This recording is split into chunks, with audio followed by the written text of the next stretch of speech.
Out of the NCKL, Clay Center 4-0 on the season. They will start Shelby Seibold. Seibold, a 7-point, 2-rebound, 1 steal per game performer. She's a 5'7" junior. Maddie Craig is a 5'4" senior. She's averaging 8.8 points a game. Also grabs a couple of rebounds and 2 assists per contest. Reagan Henry, a 5'8" senior, averaging 3 points, 2 rebounds, and 4 assists per game. Marcy Hamill, a 6-point, 3-rebound performer, a 5'7" senior. And Clara Edwards, a 6-foot sophomore, averages 20 points a game, also grabs 7.5 rebounds, and gets 2.5 steals per contest.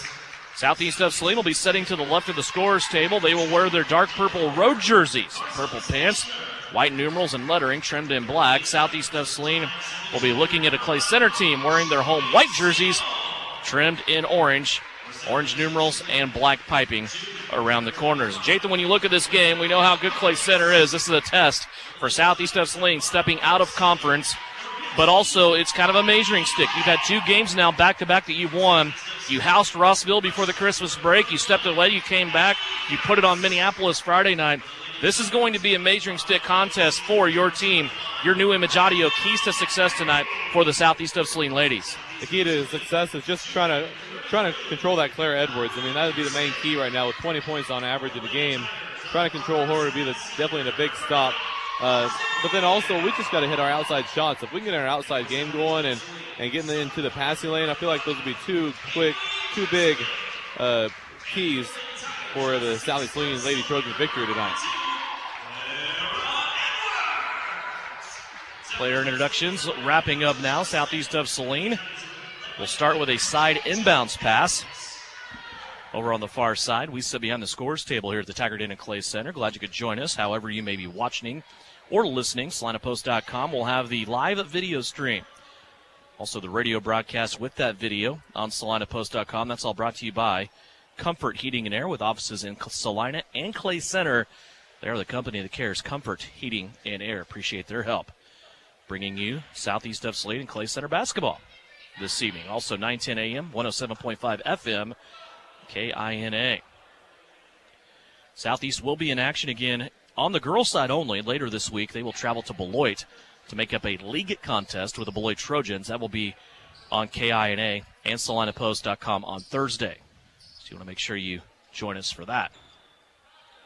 Maddie Harris will do the honors. She will step to the side and try to get it to Carson Slazner to start the game. They get it inbounds, and Slazner will start out working her way to the right-hand side. She'll find Avery Castleman. Castleman with a tall pass to Elena Yanakopoulos, middle of the floor between the rings. Elena tried to come back to Avery, and it looked like Avery was making her way to the basket. Elena put that ball into the corner, out of bounds. First turnover of the game on the first possession for Southeast of Saline. Just unfortunate there where Avery was going to do a back cut there, and Elena just wasn't expecting the back cut to the basket. Quick first turnover on the first possession for Southeast. Here comes Clay Center down the floor. Reagan Henry has the basketball. She'll whip it to the right-hand side to Maddie Craig. Edwards has it now. Free throw and extended on the right-hand side. It is a zone defense by Southeast of Saline as they have their hands up. Everybody running around inside the three-point line. Here's Edwards pulling the trigger from 3. That's no good. Rebound being brought out near the other three-point line on the opposite side by Marcy Hamill. Back for another three-pointer. That is up and good. This time from Shelby Seibold for the Clay Center Tigers.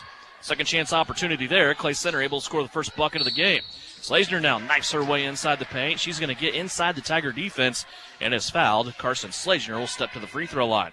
Great take there by Carson. Just taking it to the middle, to the basket and going up strong. Getting that foul. Foul is on Shelby Seibold. Her first personal foul. Team foul number 1. First free throw by Slazner is up and good. Carson, very good from the free throw line against Minneapolis. She was 5 for 5. Almost 1 minute gone by in this one. Both teams now on the board. Slazner splashes home both free throws. 3-2 our score. Clay Center now on their second possession of the evening. Looking at an extended 2-3 zone defense. Castleman up top along with Harris. Here's Edwards inside. Got it on a bounce. Attacked the rim. Behind Slazner in front of Yanakopoulos. Elena will take the foul. It'll be the first team foul for Southeast. And that's where Mallory Pearson was getting hip checked by Clara Edwards, getting pushed her out of the lane and just caused Edwards to go open to the right side for the foul. Edwards to the free throw line early on this season in her senior year. She already exceeded the 1,000-point mark in Clay Center school history. She also is over 500 rebounds for her career. That happened in game 2 or 3 of the season. She gets both the free throws to go and puts her team up 5-2. Checking in for the Lady Tigers for Clay Center is Haley Bent. One thing about Clay Center's offense, they are moving the ball quickly. Southeast Saline's defense is having a hard time adjusting from side to side with their zone defense they're in right now. Haley Bent will have a special assignment for the Tigers, and that is Carson Slazner. She may give Carson some problems here in this game. She's a very good on-ball defender. Here's a long three-pointer put up by Southeast. That's no good. Mallory Pearson, though, will take the rebound from Yanakopoulos' shot, and Mallory Pearson fouled on the putback. She will visit the free throw line. Great job by Mallory Pearson boxing out Claire Edwards to get that offensive rebound and going up strong, getting Claire Edwards her first personal foul as Mallory Pearson's at the line for Southeast to shoot 2. I'm a firm believer in the game of basketball, Jathan. The easiest way to score is to go get offensive rebounds. Defense is out of position. You can stick it right back up. Also, it helps get the other team in foul trouble, and that could be key here in this game tonight. Pearson makes the first free throw, missed the second free throw. Haley Bent, fresh off the bench, will grab the rebound. Edwards on that foul, as you said, the second team foul for the Tigers, her first. 6:30 left to play. They try a lob pass inside. It goes just through the hands of Yanakopoulos into Edwards. Edwards now plays it out. She'll get it back in three-point territory, left-hand side.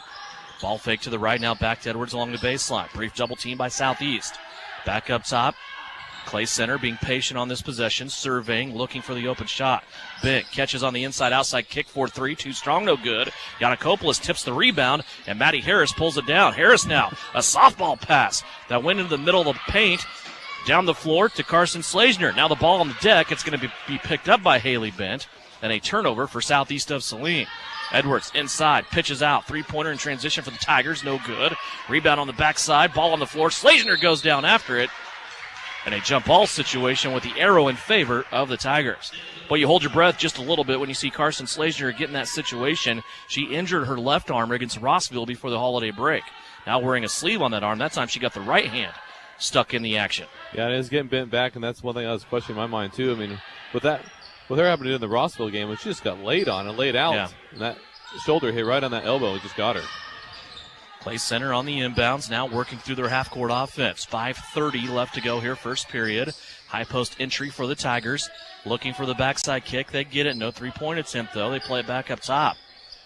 Boy, it looked like a traveling violation up top there by Reagan Henry. That one uncalled by the official. She caught the ball, then took 2 steps and was still holding the basketball.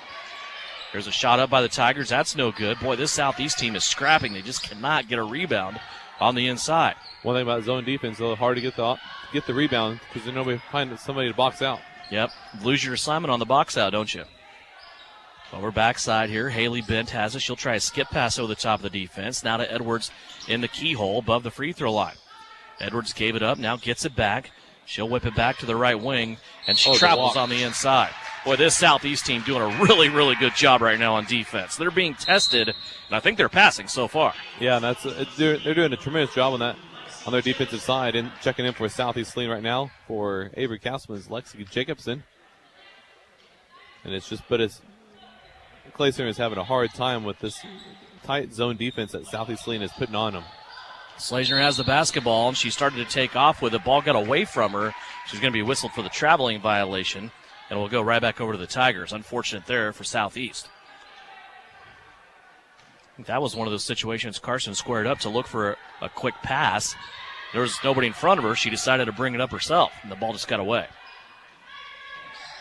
Clay Center now inbounding on their own baseline, underneath their basket, way up top beyond the three-point line. Whipping it around now. They come left, now go back right. Another three-point attempt. That's no good. Rebound being tapped around. Lexi Jacobson in there fighting for it. And Lexi will tip it out to Slazner, who picks it up. Loose ball. Carson up the floor now. Dumps it off to Maddie Harris. Harris looking inside. Jacobson wide open. Can't get the basket to go. Gets her own rebound. Stick back, no good. And Jacobson comes away empty on 2 attempts. That could have tied the game. Still 5-3. Clay Center back the other way now. Halfway through the first. Here's a drive into the paint. Edwards trying to drive now on Yanakopoulos. Elena shuts her off along the baseline. Back out up top to Maddie Craig. Craig around the horn. Clay Center working the basketball around. Now a long shot, long rebound on the other side. Slazner picks it up. Slazner snaps a crossover now on the defender, Maddie Craig. Long pass to the right-hand side, Maddie Harris. Harris has her defender fall down. She gets right up to Slazner. Carson drives along the baseline. Shot up, and she got it to go. Tied at 5. Carson Slazner scores the first field goal of the game for Southeast of Saline. Just a great offensive possession there. And finding a Maddie Harris finding Carson on the side. Reagan Henry with the ball in the corner now. She will go to Maddie Craig, and Craig buries the 3. Back up by 3 are the Tigers. 8-5. 3:15 left to go. Yannikopoulos with it now for Southeast. She'll play to the three-point line. Slazner. She'll kiss a 3 off the window. One of those no, don't shoot. That's a great shot opportunity for Carson Slazner. She ties it. Now they're going to call it a 2 and only award her a 2-pointer. Oh, wow. I don't know about that one. 7-8. Southeast trailing by 1. Haley Bent with it. Mid lane. Now they kick it out. Henry for 3, and that's an air ball. Goes out of bounds, and Southeast will have it. Checking in for Southeast Saline, Avery Kaplan checking in, and the first time for Southeast of Saline is Reagan Getz. But you know that with this defense that the Trojans have put on, they are sure wearing themselves out on the offensive side. That's why it seems like they're slowing themselves down in the offensive end a little bit. Full court pressure by the Tigers. Reagan Getz has the basketball along the baseline for Southeast of Saline. Now high screen for Slazner. She'll try another three-pointer. That one's off the back of the rim, no good. And the rebound taken in by Haley Bent. Now up the floor she'll go. Shelby Siebold has it. Siebold hit a 3 early on in this game. First basket of the game for the Tigers. She'll try another one, right wing. Got it. Siebold, 2 3-pointers in the first period, has put Clay Center up now. They did fix the score. They did award a 3 to Slazner, so it's 11-8. I think Judy Hall was down there telling me it was a 3-pointer. Love it. 2 minutes left to play here. First quarter action. Slazner drives baseline, gets into a double team. She's knocked out of bounds. They're going to call a foul against Clay Center. Let's see who's going to garner it. Maddie Harris checks in for Reagan Getz. Now she's going to be redirected to the scorer's table because she has to wait for the official to call the foul in.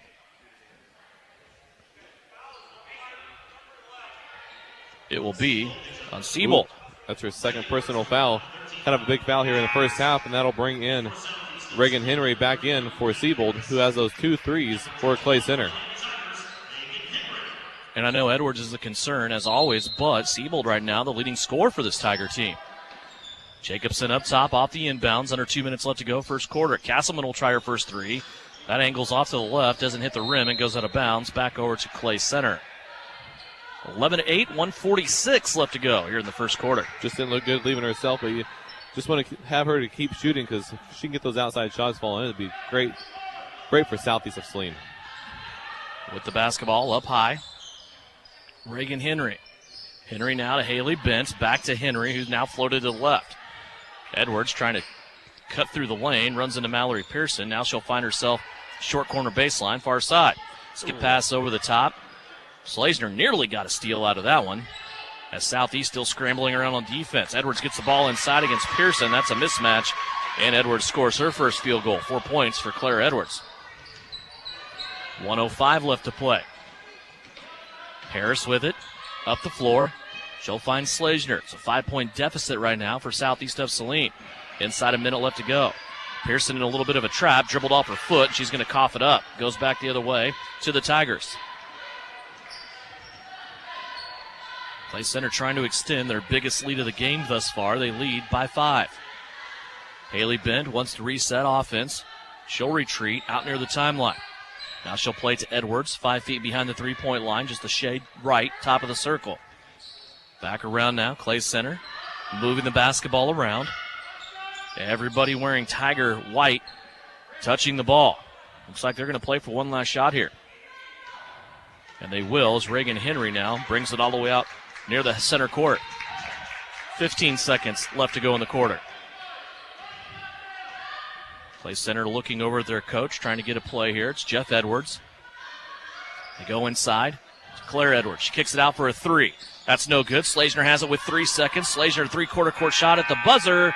It's going to come up short, and that will be the end of the first quarter. Good first quarter of basketball. Southeast of Saline hanging right with the Clay Center Tigers. Clay Center leads at 13-8 at the end of one You're listening and watching to Southeast of Saline Lady Trojan Basketball in Clay Center. It's all brought to you by Comfort Heating and Air.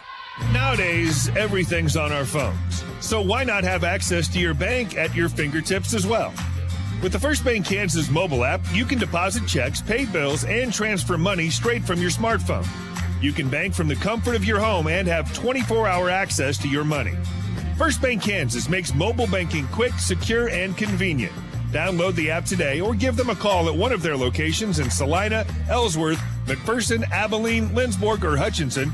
Member FDIC. Stardust Trophy in downtown Salina is your full-service headquarters for trophies and awards for club and sporting events. But did you know Stardust Trophies also makes employee name tags with your company logo? They engrave executive awards like desk clocks and pen desk sets. They imprint artwork and photos on T-shirts, coffee mugs, mouse pads, even personal calculators. Stardust Trophy carries clear sports ball holders on wood bases for treasured or autographed balls from footballs to golf balls. Go to full-service Stardust Trophy, 121 South Santa Fe, downtown Salina. You're listening to Southeast of Saline Basketball on KINA. Southeast will get the basketball to start the second quarter. It's 13-8. Carson Slazner leading the way for the Lady Trojans with 7. Shelby Siebold leading the way for the Tigers with 6. Clay Center, 3 3-pointers. 9 of their 13 points in that first quarter came from behind the arc. Here's Elena Yanakopoulos with Edwards on her. Tries baseline, couple of dribbles.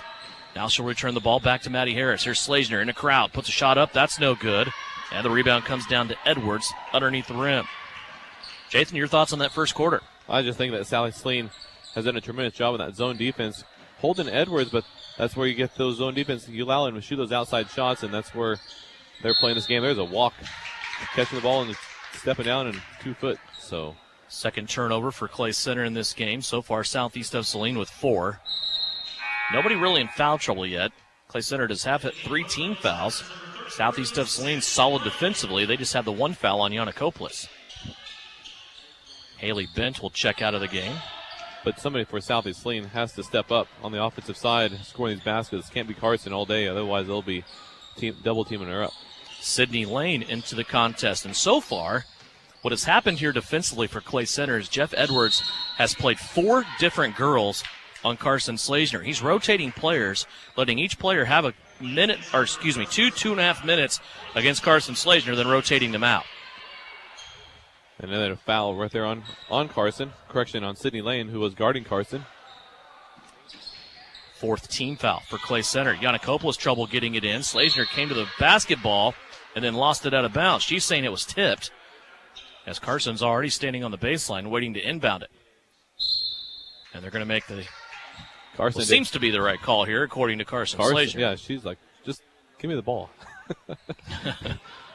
Because she didn't go after the ball after the ball was loose. I knocked out of her hands. To me, the initial reaction is usually the telling story of situations like that. Here's Castleman on the kick out from Getz. 3-pointer on the way. That's no good. And a rebounding foul will be called. Whoa, they're going to put this on Yanakopoulos. That's a call I never really understood when you have 2 players jumping for the basketball and it's a dual possession situation and they're back-to-back. How one of them could have fouled the other. I just don't understand that. And the ball is free game as well. I mean, just because she got over the back when the person was more or less, like I say, stronger than Elena right now, but that's the only reason she got the foul called on against her. That's the 2nd foul now on Elena Yanakopoulos. She'll go to the bench. There's a shot inside that is up and good for Claire Edwards. She now has a half a dozen. 15-8. This one's starting to get away from Southeast of Saline. Now they turn the basketball over. It's a run out for Clay Center. The Tigers going 3 on none. And the left-handed layup is up and good for Maddie Craig. She has 5. That was the 5th turnover for Southeast of Saline. No timeout coming from Southeast of Saline's side. Shauna Smith letting her Lady Trojans play on. Here's Getz on the drive along the baseline. That's no good. And now a ball on the deck underneath the basketball goal. It'll go over to Clay Center because Mallory Pearson had her shoes laying out of bounds along the baseline. Lexi Jacobson will check in. You like to see Reagan take it to the hoop like that, but then also the previous possession where they had that wide open layup was Maddie Harris taking the layup and just got the ball knocked out of her hands. But you like to see that out as a freshman, tagging the rim, where she can do some damage at the line if she gets people in foul trouble. 17-8 right now our score. Defense not the problem for Southeast of Saline. It's more likely Clay Center's defense. Southeast just having trouble to score. 5:52 left to play here before halftime. We'll talk to Bryson Flax at the half, see what's been going on the last couple of days since the victory over Minneapolis on Friday. Here's a three-pointer put up. That's no good for Maddie Craig. She already has one, but the stick back is good. Now we're going to get a quick timeout for Southeast Saline. That last basket was good by Marcy Hamill. It'll be a 30-second timeout. We'll take it as well. 5:35 left to go here in the second quarter. The biggest lead of the game thus far for Clay Center. They lead at 19-8 here on KINA. Generations of confidence, relationships for life. Since established in business in 1887, the Bank of Tuscan has built its reputation on personal service and community promotion. Family owned and locally operated in communities of Tuscan, Lincoln, Saline, and Lynchburg. The Bank of Tuscan strives to provide customers with a competitive array of loan and deposit products that aid in their financial success. Visit us today and see why so many people have helped the Bank of Tuscan become one of the strongest banks in Kansas. Bank of Tuscan, member FDIC. We're growing your way. We're the Bank of Tuscan. You're listening to Southeast Trojan Hoops on KINA. 5:35 left to go before halftime. Devin Haney along with Jathan Show back here at Clay Center. Southeast of Saline on the road, stepping out of a league play for this date with the Tigers. Slazner has it.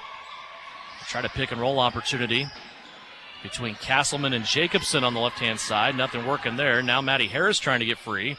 Had the basketball poked away. Castleman will pick it up. Now play it to Slazner. Hanging 10-footer. That's no good. Carson, though, got the tip off the rebound. Goes back to score. That's no good. Mallory Pearson on the putback. Can't get it to go. Now Slazner hits the deck, and Southeast will score with Pearson. Boy, a lot of action there. Yeah, sure was. Glad you were calling that. Mallory Pearson did a tremendous job of getting those offensive rebounds. Probably 2 offensive rebounds underneath the basket as Carson was just getting boxed out really hard on the outside. Yeah, Pearson does everything so well. Here's Lane for Clay Center. On her offensive end, buried in the corner.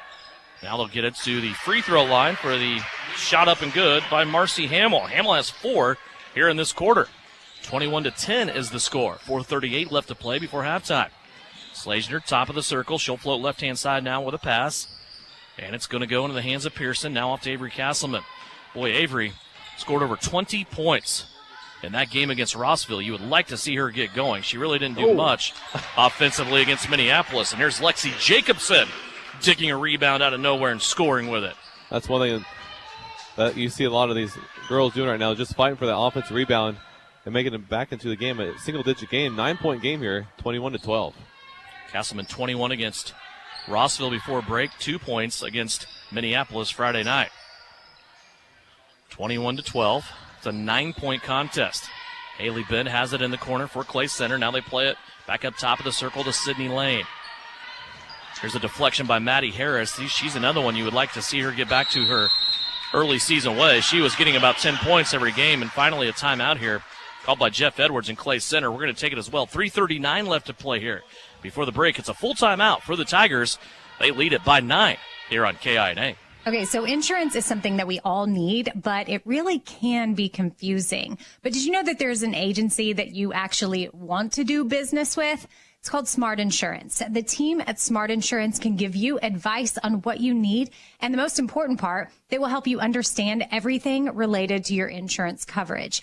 Peace of mind and protection that you deserve. Smart Insurance, great to do business with and easy to find with 3 locations in Salina, Abilene, and Harrington. Get their number on Facebook and call them today. The human head weighs 10 pounds, but with TechNeck, it can feel like 60 pounds. Dr. Cade Castleman here with Castleman Chiropractic. Screen slouch is a real problem for people of all ages these days. Our technology is affecting our posture, causing back problems, neck pain, and headaches.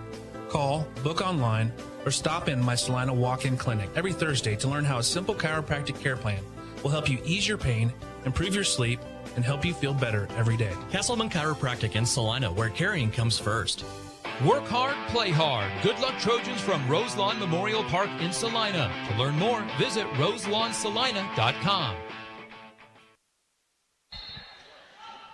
Out of the timeout, Tigers took a full there. They lead by 9, 21-12, 3:35 left to play here in the second quarter. They're going to spread the floor and spread this 2-3 zone defense being applied by Southeast of Saline currently. In the short corner they go. Now looking back inside to Edwards. Nothing there. Covered up nicely by the Lady Trojans. Now a skip pass for a 3. That's no good. Edwards tried to get the rebound over the top of Yanakopoulos and then knocks Elena down while poking the basketball out of bounds. It'll go to Southeast of Saline. So why isn't that a foul when Elena was gone, when Claire was on her back? I wish I could answer that question for you. But I don't know. It's just questionable where she gets bumped out and then still no call. But head coach Jeff Edwards for Clay Center continues to rotate his players on Carson Slazier. Again, he's got 3 girls so far that he's played on Slazier. They each get a couple of minutes of time, and then they come out and get a break. Here's a little give-and-go play between Pearson and Jacobson. Lexi couldn't get it to go, but she got her own rebound. Now plays it out to Yanakopoulos. She misses. Jacobson another rebound. She misses again, gets another rebound, and she's fouled. Lexi Jacobson, the freshman in there, just out-battling the senior Edwards, and she'll go to the free throw line to shoot 2. Foul's going to be on Claire Edwards, her second personal foul, but nice job, more or less, by Lexi Jacobson fighting with those scrappy arms that are just giving them fits underneath. I love Lexi Jacobson's game. She's in there, and it's almost a little out of control sometimes, but it's almost a good out of control. You know what I'm saying? It's just like she just goes after everything. Gets her first free throw there and misses the second, makes this an 8-point game. Edwards, though, as you said, Jathan, 2 fouls here with still 2:45 left to play in the second quarter. It's been a team effort, though, so far offensively for the Tigers. Edwards has 6 points, but Shelby Siebold has 6, and Maddie Craig has 5. So it's been an all-out scoring effort by the whole team. Here's Reagan Henry for a 3. That's no good. It's going to be rebounded, though, by Marcy Hamill. She'll kick it back out to Henry, and they'll reset. 2:20 left to go. Still on this offensive possession. Henry takes a dribble to her left, now skips it back, cross court to Maddie Craig. Craig buries Edwards in the corner, and now a jump ball situation with 2 Southeast of Saline players coming in to tie up Claire Edwards. The arrow will keep it with the Tigers. I think just those scrappy arms with Lexi Jacobson and Mallory Pearson underneath just gave us Claire fits as she's checked out of the game for the first time with 2:12 left in this second quarter. Kenzie Oldie, a sophomore, comes in for the Clay Center Tigers. Of course, a familiar name in Clay Center country. Also one of the best players, if not the best players, to ever go through Kansas State on the women's side, Nicole Oldie. Here's a little mini drive to the baseline by Haley Bent. She'll now cross-court pass it to Reagan Henry, who dribbles herself in trouble underneath the basket and loses the basketball out of bounds. That's just the 3rd turnover so far for the Clay Center Tigers. With Edwards on the bench for Clay Center, Southeast Saline went up to the man-to-man offense, or correction defense, and Clay Center just didn't know what to do on that drive. Here's Yanakopoulos driving baseline underneath the basket. Mallory Pearson, 10-foot jumper. She buried it along the baseline, and she was fouled. Mallory Pearson will go to the free throw line and try to complete the 3-point play. Great job by Yanakopoulos driving along the baseline and finding wide open Mallory Pearson as that foul is on Kenzie Oldie, her first personal foul. Mallory Pearson for the 3-point opportunity. Free throw by Pearson. She canned it. 2 of 3 from the free throw line for Mallory Pearson. And now a 5-point game. Reagan Getz checks in for Elena Yanakopoulos, who has 2 personal fouls. Both teams protecting a starter right now. It's Edwards for Clay Center. Also for Clay Center, Shelby Siebold. Remember, she got 2 early on in the first quarter. Yanakopoulos for Southeast of Saline. 90 seconds left to go, 21-16. Southeast still flying around on defense. They got a trap and a steal. Here comes Getz. 2-on-1 break. It's Getz and Jacobson. Reagan gives it up the last second. Jacobson has to come out, though, and chase it. Now she's hacked across the arm and loses the basketball. Here comes Clay Center the other way. Haley Bent all the way to the rack. Can't score the layup, but she was fouled. Brielle Potocik there in her way as Potocik has come in for her first action here in the varsity game. That'll be Brielle's first personal foul. And that will bring Haley Bent to the line for Clay Center to shoot 2. Bent to the free throw line. Clay Center has only shot 2 free throws in this game. They're 2 of 2 from the stripe. Third attempt is up and good. That's the first point of the night for Haley Bent. Maddie Harris back into the game. She will replace Reagan Getz. 1:10 left to go before the break. Bent trying to make it a 7-point lead. And she kissed the front of the rim, but it will roll home. 23-16, Southeast with it back. Full court pressure once again by Clay Center. Patochik has it on the left-hand side. Brielle will come back through to the center of the floor to Slazner, now to Harris. Harris kicks that leg, now wants to drive baseline, nearly had it taken away, and it's going to be out of bounds off a Clay Center tagger. It will stay with Southeast of Saline under a minute left to play. Southeast inbounds. Little give and go opportunity here. Pearson can't hit Slazner, though, driving through the lane after the pass. They go up top to Patochik. Brielle looking around. She passes back to the left. It bounces off the fingertips of Maddie Harris and out of bounds. Kind of not two very good possessions there by Brielle. Coming right in, but Avery Castleman checking in quickly for Brielle, who almost had the other turnover, it seemed like, as the ball went out of bounds before on the other sideline.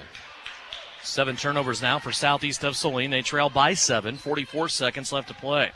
About this much time on the clock when Clay Center played for one shot at the end of the first quarter. They will do the same as Reagan Henry comes across the timeline and stops, dribbling now yo-yo style from left to right, back right to left. 1/2 minute left to go. Southeast right now looking unentertained. Claire Edwards has come back into the game for this last possession. She's having a conversation with Carson Slazner down on the low block. I feel like Coach Smith is really excited the way Southeast Saline has played this first half against Clay Center. Clay Center lost the basketball. It's going to be tipped and taken away. Slazner, a 1-on-2 break. Numbers not in her favor. She's in attack mode all the way to the rim. Edwards couldn't do anything with her 2 fouls, and Slazner will score, and that will end the half. It's a 5-point game as we go to the break. Carson Slazner ended up with the takeaway, and she went all the way down the floor coast to coast and got 2, and we go to the break 23-18.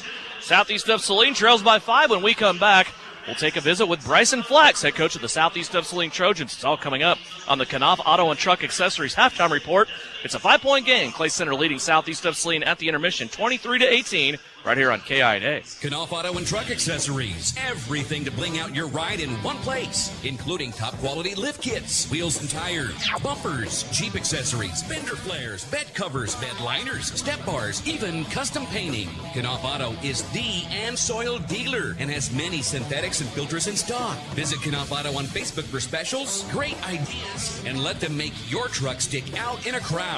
Knopf Auto and Truck Accessories, supporting the Southeast of Saline Trojans. At United Capital Management of Kansas, Inc., we have seen communities come together and businesses using creativity and ingenuity to not only survive during uncertainty, but thrive. At United Capital Management, we have a positive outlook for 2021 and look forward to assisting you with your financial plan. Our new location is 227 North Santa Fe in downtown Salina. Call United Capital Management today to schedule a meeting over the phone, on Zoom, or in person. 785-823-7900 or visit our website, ucmofkansas.com.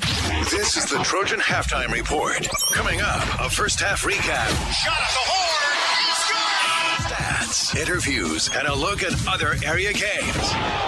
Now, let's get back to the gym for Trojan Halftime on KINA. Back here at Clay Center. Halftime of the girls' contest, 23-18. Southeast of Saline hanging with the 4th-ranked team in Class 4A in the state of Kansas. Tigers lead it by 5 at the break. Time now for a conversation as we get ready for the guys' game coming up. Southeast of Saline will take on the East Clay Center Tigers, and Bryson Flax joins us. Southeast of Saline, of course, coming off a big victory on your home floor Friday night, Coach, 58-55. You get the victory over a previously unbeaten Minneapolis team. The Lions came in 5-0 on the season, and you guys got behind a little bit early in this contest, but able to finish strong. Your thoughts on this game against Minneapolis on Friday? You know, I thought it was a little sluggish for the most part. Offensively, we struggled to hit shots. You know, and defensively, we weren't as consistent as we need to be. But, you know, when it came down to it, we grinded a little bit.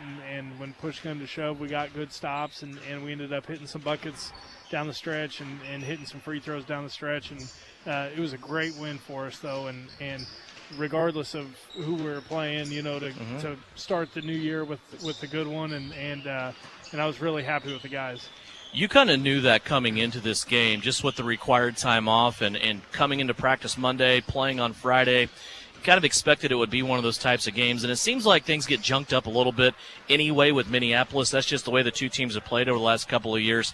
I thought in this game, though, when you guys really made a push, a couple of things you did well was offensive rebound and attack the rim. Yeah, we did both those pretty well, and those should be consistent for the most part. And I think Nakari ended up with a stat line like 13, 14, and 6 or something like that. We had him, and Eli Sawyers did a nice job. Eli Harris, I thought, played his best game of the season, and it didn't really show up statistically. But he played really well, and then Jackson on the boards was good, and we just got to get more consistent with it, and as long as we're making good decisions when we're attacking the paint, then I'm happy with that. We've said it before. This is simple math. Instead of one guy scoring 20, you'd rather have 4 guys score 10. I mean, that's just the way it goes. You end up with double the points.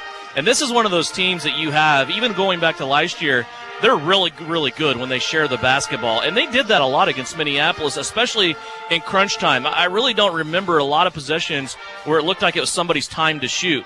They were playing for a better shot and making the extra passes. Yeah, and sometimes, I'll stop after a shot in practice and say, hey, I'm not mad at that shot, but we can get it any time. Yeah. And those are the ones that we're okay with. We'd rather avoid them and just get an excellent shot. And for the most part, these guys are so unselfish offensively, and it shows.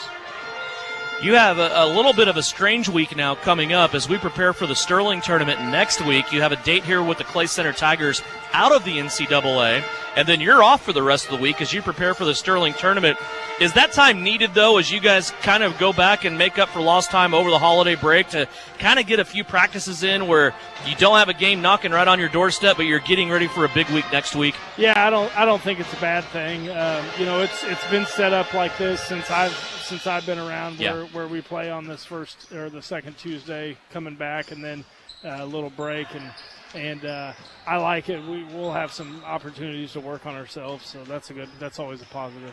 I said it in pregame of the girls contest. I'm just curious on your thoughts. This is one of those dates to me. It just makes sense. We got to see Clay Center just via the playoff format in football. Now we have them as a regular date on the basketball schedule. How do you feel about this game? I like it, and despite their record, they've beaten good teams. Yeah. And I think that there's a chance that, for a while this could be a battle, and I'm happy about that. And any time that you lose, games during this or in the season previously, you always want to go and schedule better, in my opinion. And I think, Mr. Sager did a good job of that. Absolutely. What do you know about the Tigers when you look at them? You said that their record may be a little bit misleading. What do you know about them? Well, they play really, really hard, and they kind of had a new look from first semester to second semester in terms of some defensive stuff that they've been doing. But one thing stayed consistent, and that's that they played really, really hard. They never give up, and they're a lot better in this gym than they have been on the road. And if you let them hang around, they're one of those teams that is going to be really, really scary late. What are you looking for your guys tonight? We got to rebound and share the ball, and if they come out and press us, I'd like to stay a little spread out and be under control. And if we don't turn the ball over, I think we'll be able to get shots, but we got to handle the pressure first. So. Good luck. We'll talk to you after the game. Thank you. Bryson Flax, head coach of the Southeast Trojans. His guys tonight visiting the Clay Center Tigers. Should be a fun one. That's coming up, game number 2 of our doubleheader. Right now, halftime of the girls contest. 23-18 is our score. Clay Center leading Southeast of Saline 23-18. We'll be back with stats from the first half after this 2-minute timeout. Also, the start of the third quarter right around the corner right here on KINA. Knopf Auto and Truck Accessories. Everything to bling out your ride in one place, including top quality lift kits, wheels and tires, bumpers, Jeep accessories, fender flares, bed covers, bed liners, step bars, even custom painting. Knopf Auto is the and soil dealer and has many synthetics and filters in stock. Visit Knopf Auto on Facebook for specials, great ideas, and let them make your truck stick out in a crowd. Knopf Auto and Truck Accessories, supporting the Southeast of Saline Trojans. One call will do it all. With Will, there's a way. If you stand in front of your electrical panel and you see the old type screw-in fuses or breakers that haven't even been made since the 1950s, maybe it's time you give Will Electric a call and let me come out and give you an estimate to update your electrical service. Call Will Electric, 823-8286. One call will do it all. With Will, there's a way. Don't get caught on empty. Fill up on all your basic needs at Asaria Oil and Hardware. We want to be sure all our Trojans are fueled up for the big game. Whether you're on the field or in the stands, start with a full tank of gas for your car or your belly. Get your favorite pizza and snacks to have enough stamina to get that Trojan win. Asaria Oil and Hardware, located in Asaria at the corner of Center and Main. We'll fill you up. Whether on the field, court, or in the operating room, experience matters. A coach loves an experienced team just like a patient values an experienced doctor. Salina Ortho has ABOS board-certified physicians with over 40 years of orthopedic service. If you need help staying active or just want to discuss options regarding the newest techniques and services and specialties that Salina Ortho provides, see one of our trusted physicians or visit salinaortho.com. Salina Ortho, your voice, your choice, past, present, and future. You're listening to Southeast of Saline Basketball on KINA.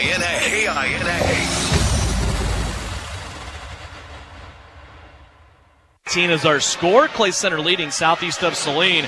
Some scores of games in progress on this Tuesday night starting to trickle in. For an update on your Bennington State Bank scoreboard, here's Jathan. And right now, Sacred Heart girls are playing up in Republic County. They are leading at the first quarter 9-5. Boys game got postponed due to COVID. And El Saline Cardinals are winning big 18-3 at the end of the first quarter in the Wichita Classic. Not sure who they're playing, but El Saline's up big there. So both Saline County schools outside of City of Salina are up big as they are away from home. Tonight, also in league, the Beloit boys and Ellsworth boys are playing. That's a boys-only contest.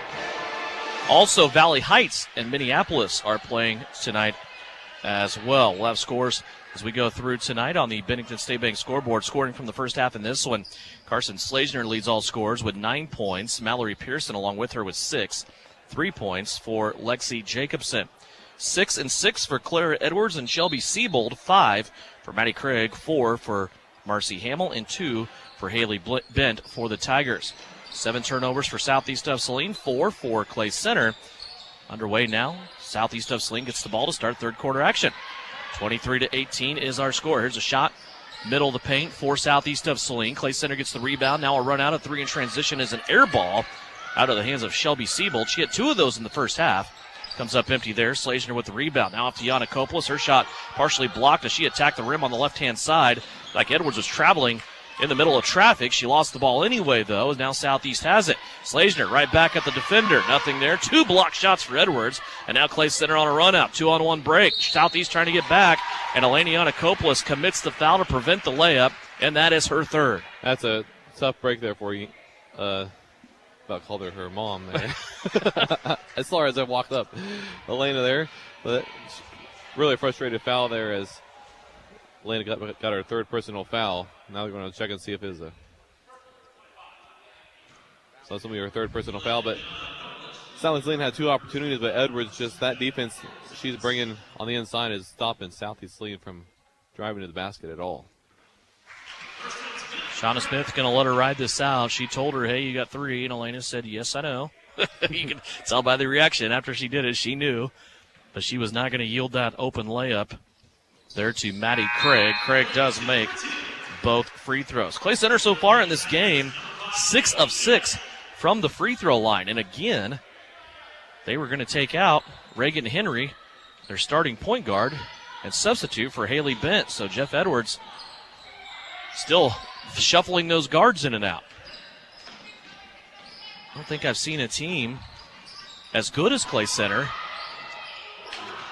that doesn't really have a consistent point guard. There's a great move by Avery Castleman up top. Snaps a crossover, has a wide open pass to the rim, and she can't make the open left-handed layup. 6:53 left to go. Southeast of Saline now playing defense, still looking for their first points of the third quarter. Trailing by 7. Skip passes all over here for the Tigers. They've had 3 skip passes so far on this possession. Now they dump it down low. Goes back inside to Edwards. Big drop step and a turnaround. Can't get that shot to go, and now Yanakopoulos will bring it out on the rebound. Long pass up the floor to Castleman. Avery almost split out there. Her legs way far apart, straddling that three-point line. Now she'll play it back up to Maddie Harris. Harris will play it back. Now to Slazner. Slazner, big head and shoulder fake. Gets to the right-hand block, and she is fouled. She will go to the line. Foul's going to be on Marcy Hamill, her first personal foul. Carson will be at the line for the Trojans to shoot 2. 6:18 left to go. Don't see a lot of drop-off from the pace and the intensity that we had in the first half, Jathan. What do you think about the first half and what Southeast needs to do here in the second half? I think just Southeast just going to make some shots. They're driving to the basket really hard and really well, as Lexi Jacobson, who played tremendously well in the first half, checks in for Avery Castleman. But keep attacking. They're going to get those points at the line. It feels like get these groups of Tigers in foul trouble is what Coach Shauna Smith's game plan is. Haley Bent comes out of the game. Reagan Henry back in for Clay Center. Slazner made the first free throw. Can't get the second one to go. She has 10 points. And it's back to a 2-possession game as Southeast of Saline trails it by 6. A little adjustment on this zone now with Jacobson in there. They've moved Slazner up top. She'll play the top of that 2-3 zone along with Maddie Harris. Bounce pass inside. Now they kick it back out. Seabold will try a 3. That's an air ball, no good. And there's Lexi Jacobson with the rebound. Off to Maddie Harris. Cross-court pass to Slazner. Carson mishandled the basketball at first, but now she's going to make her way to the middle of the paint. Shot up by 10. That's no good. And the rebound comes down to Clay Center. Here come the Tigers on the attack. To the right-hand block. Seabold. Little lazy shot up. Barely hit the front of the rim. Now Maddie Harris pulls it out for Southeast of Saline. Nice job by Maddie, just realizing she didn't have numbers. It was 4-on-1, and she was the only one. And she pulled it back and got everybody set up. Now a traveling violation is going to be whistled against Lexi Jacobson. The outside official thought she shuffled her feet, and that'll be the first turnover for Southeast of Saline here in this second half. Haley Bent checks in for Shelby Seabold.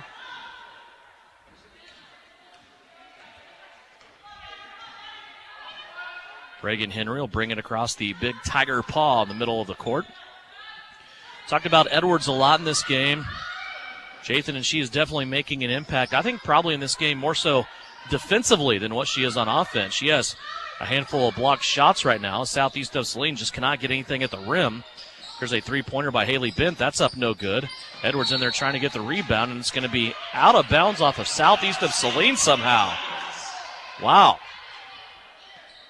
Both of them were fighting for it. Mallory Pearson and Edwards. Just that ball went way off the ground. Nobody had possession of it. You must have just saw Mallory grabbed it last to me. Back to Claire Edwards to put a cap on the story that I started. Basketball's not her sport. She's going D1 softball next year in college. 25-19. There's a little give and go. Edwards gave it up, and then she comes storming down the lane and gets it back. And Claire Edwards now with 8. Her first bucket of the second half. Back to an 8-point Tiger lead. Almost halfway through the third quarter. Here's Jacobson inside. A beautiful pass from Eleni Yanakopoulos, and a foul will be called. Along the baseline there will send Lexi to the free throw line. Jacobson, 1 of 2 from the stripe, had 3 points in the first half. Foul's on Clara Edwards, her third personal foul, but tremendous pass by Yanakopoulos into Jacobson. And Jacobson going to the line to shoot 2. It's a big foul for Clay Center. They're going to have to deal with that. First free throw by Lexi Jacobson is up and good. 4:30 left to play here in the third. Second free throw on the way. Also good. 5 points. This game has a great feel to it, doesn't it? It's almost kind of like a sub-state intensity that these two are out there displaying right now. It's a great game. It is a great game. And offensive, defensive side, they're both just hustling the ball and playing pretty clean right now. Not a lot of fouls. Never entered the 1-and-1 in the first half. So far, only 3 fouls have been called here in this third quarter. Halfway through, 4:05 left to play in the third. Bounce pass from Bent down along the lane. Hamill has it. Now back up top. Reagan Henry. This ball deflected by Maddie Harris. And now a problem inside as Yanakopoulos nearly took a basketball away. Harris came out of the pack with it, and it's poked out of bounds. It will stay with Southeast of Saline. Yeah, that was all caused by Elena. Her defensive pressure on Clara was just tremendous there. Step into the basket lane, get it knocked away, and then Maddie Harris almost had the breakout. 3:45 left to go here in the third. 27-21 our score. There's a skip pass over the top of everything for Southeast of Saline, and Harris saves it back into Jacobson. Lexi in the middle of the paint. Off the window, it won't go. Claire Edwards on the box out of Jacobson will get the rebound.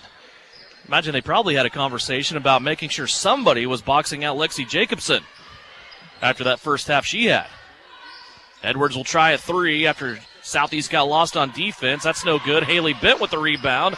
No good. Clay Center still retaining possession as they'll fish it out and bring it out near the timeline and reset with Reagan Henry on the left-hand side. Now they settle back through. Baseline runner and a high post. This goes to Hamill. Hamill will try a three. That's no good. Yanakopoulos with the rebound, and she's ripping that away from Edwards, and they're going to call a jump ball. Arrow in favor of Clay Center. Two things that have been weird to me about this game. Southeast of Saline has gotten the ball to start every quarter so far.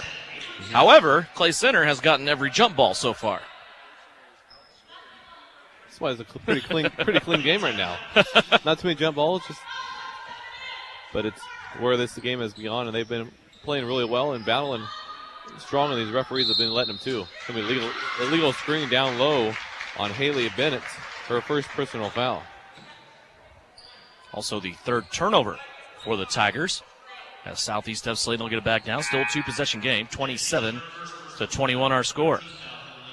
I'm sure Coach Jeff Edwards hates to have that lost possession there with a 6-point game here. And you said 5? 5 what? 5-point league? It was a 6. 27-21, yep. Okay. Timeout Southeast. It's a 30-second timeout. We will take it. Step aside with 2:53 left to go here in the third. You're listening to Lady Trojan Basketball trailing Clay Center by 6. It's all brought to you by Comfort Heating and Air. Frisbee Construction is a service organization for the commercial grain industry dedicated to giving you the best in planning, the best in quality, and the best of workmanship and overall the best value for your dollar since 1949. Frisbee Construction specializes in new construction as well as remodel and repair of grain handling facilities throughout the Midwest. Frisbee Construction Company in Gypsum has emergency crews available as needed. For more information, go to frisbeeinc.com. This is Trojan Basketball on KINA.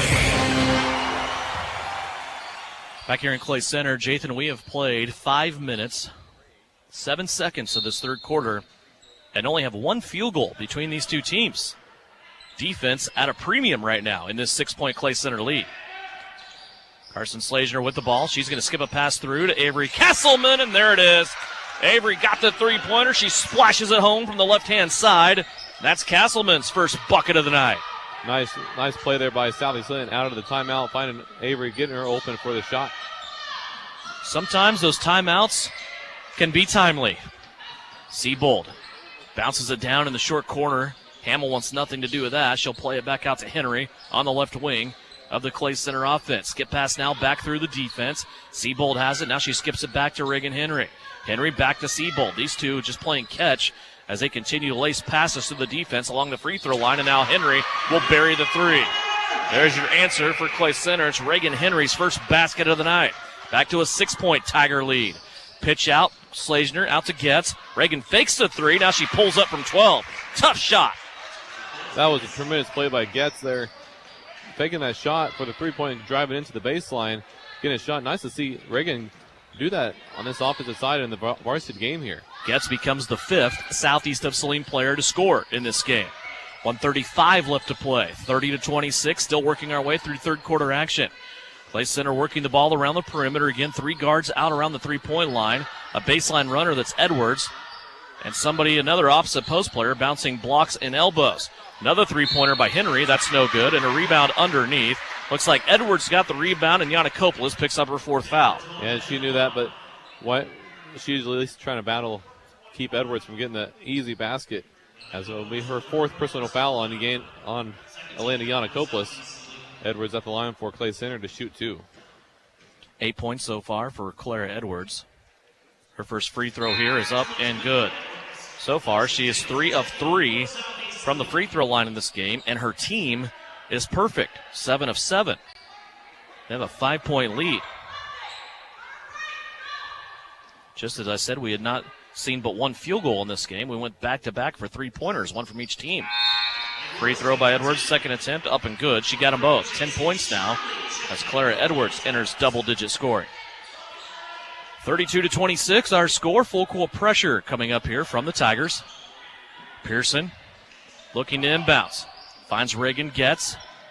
Getz now working one-on-one with a Tiger in the backcourt. Now plays a risky pass across the timeline to Slazner. Carson will bail it out. Drive all the way to the hoop. Can't get a ball to go. Goes over the top of the rim, and now a loose ball. 3 bodies on the floor. Clay Center will come up with it. 3 bodies in 2 different spots, Devin. 1 minute left to play in the third. 32-26. Clay Center looks like, again, they're going to play for the last shot. So there's another trend for you in all 3 quarters so far. Clay Center's played for the last bucket. Now Tigers will spread out southeast of Saline. They'll start their motion here with a double high post on offense. Siebold has it on the left-hand side. Now she'll skip it back to Reagan Henry. Henry said, I'm going to go right back where I was and try to play for the last shot. There's a backdoor cut stolen away by Jacobson. Boy, Lexi was all over that one. She'll come up on the right-hand side and slam on the brakes. In a little bit of trouble now. She'll find Slazner. Now Carson's in control. 22 seconds left to go. Carson will bring Hamill all the way back out to the timeline. Slazner now has to spin, trying to get her out of that 5 count. Now plays it left-hand side to Castleman. Avery in trouble as the Clay Center defense tightens up a little bit. Clock down to 8. Reagan Getz has it. She gets into the paint. Hangs, shoots. The ball had to be blocked. It goes out of bounds on the baseline. And it will stay with southeast of Saline with 2.8 seconds left to go. Pearson will inbounds with just a tick under 3 seconds left to play. Here's southeast of Saline starting their motion. Risky pass into Slazner. Carson gets it, drives to the paint, and she is fouled. Carson Slazner draws the foul with 0.6 of a second left to go. Just a tremendous job there on the inbound play, finding Carson on the drive, and that foul is going to be on J.C. Shirley, her first personal foul, but something Edwards did not want to see. Carson back to the line as she misses her first free throw, but has her second chance coming up. Slazner has not made a field goal here in this quarter. She's now 1 of 3 from the free throw line. 4th attempt coming up here. And she splashes that one home. So Carson will finish the third quarter with 11 points. And her team right in this one against the state-ranked Clay Center Tigers, 32-27 at the end of 3. Clay Center leads it by 5. 4th and final quarter coming up after this. You're listening to Southeast of Saline basketball in Clay Center, brought to you by Comfort Heating and Air. Hi, this is Sarah and Addison from the Mary Maid's office in Salina and Abilene. We would like to thank our friends and customers for your business, and we look forward to serving you this year. If 2021 includes plans for a new home, call us. Save time and stress less. Mary Maids will help you clean your old home when you leave, as well as your new home before you get there. Happy New Year to everyone from Mary Maids in Salina and Abilene. Find us on Facebook or at marymaids.com. Mary Maids, relax. It's done. Salina Regional's Orthopedic and Sports Medicine is your home field advantage. Led by orthopedic surgeons Drs. Timothy Hawks and Travis Rump and sports medicine physician Dr. Matthew Pyle, along with an A-team of certified athletic trainers and physical therapists, we are ready when you need us to help prevent injuries, enhance performance, or to heal through surgery and rehabilitation. For area athletes to weekend warriors, the home field advantage starts at Salina Regional Orthopedic and Sports Medicine. You're listening to Southeast of Saline Hoops on KINA. Back here in Clay Center, Devin Haney, Jathan Show. Southeast of Saline held Clay Center to just 2 field goals in that third quarter, but Clay Center did the same to them. And we had a stalemate as we worked through that third. Clay Center led by 5 at halftime. They lead by 5 as we enter the fourth. 32-27 is our score. There's a pass intended for Slazner up top. A little push there by Shelby Siebold, and the ball comes free. Clay Center takes it away. Just the second turnover of the half on southeast of Saline. And now a foul will be called as Clara Edwards goes to the rim on the left-hand side, and they get her for an offensive foul as she ran right into Reagan Getz. Yeah, Reagan's feeling the effects of it right now, checking her chin and her jaw, make sure it's in line. They got the elbow, and Clara is still arguing with the referee back here on the baseline, her own basket. 4th foul on Clara Edwards, and the 5th team foul for Clay Center. Mallory Pearson trying to get it in bounds now. She has to force one in. It's going to be poked out of bounds by Clay Center as she was trying to find Maddie Harris. Now they're doing a full court press here. It's giving fits for the Trojans. They're switching everything. Somebody needs to just run. Yep. Pearson had to get it in bounds. She's going to turn it over. Clay Center ends up with the basketball. Edwards has it now. She loses it out of bounds. They're going to say it was poked out by Pearson.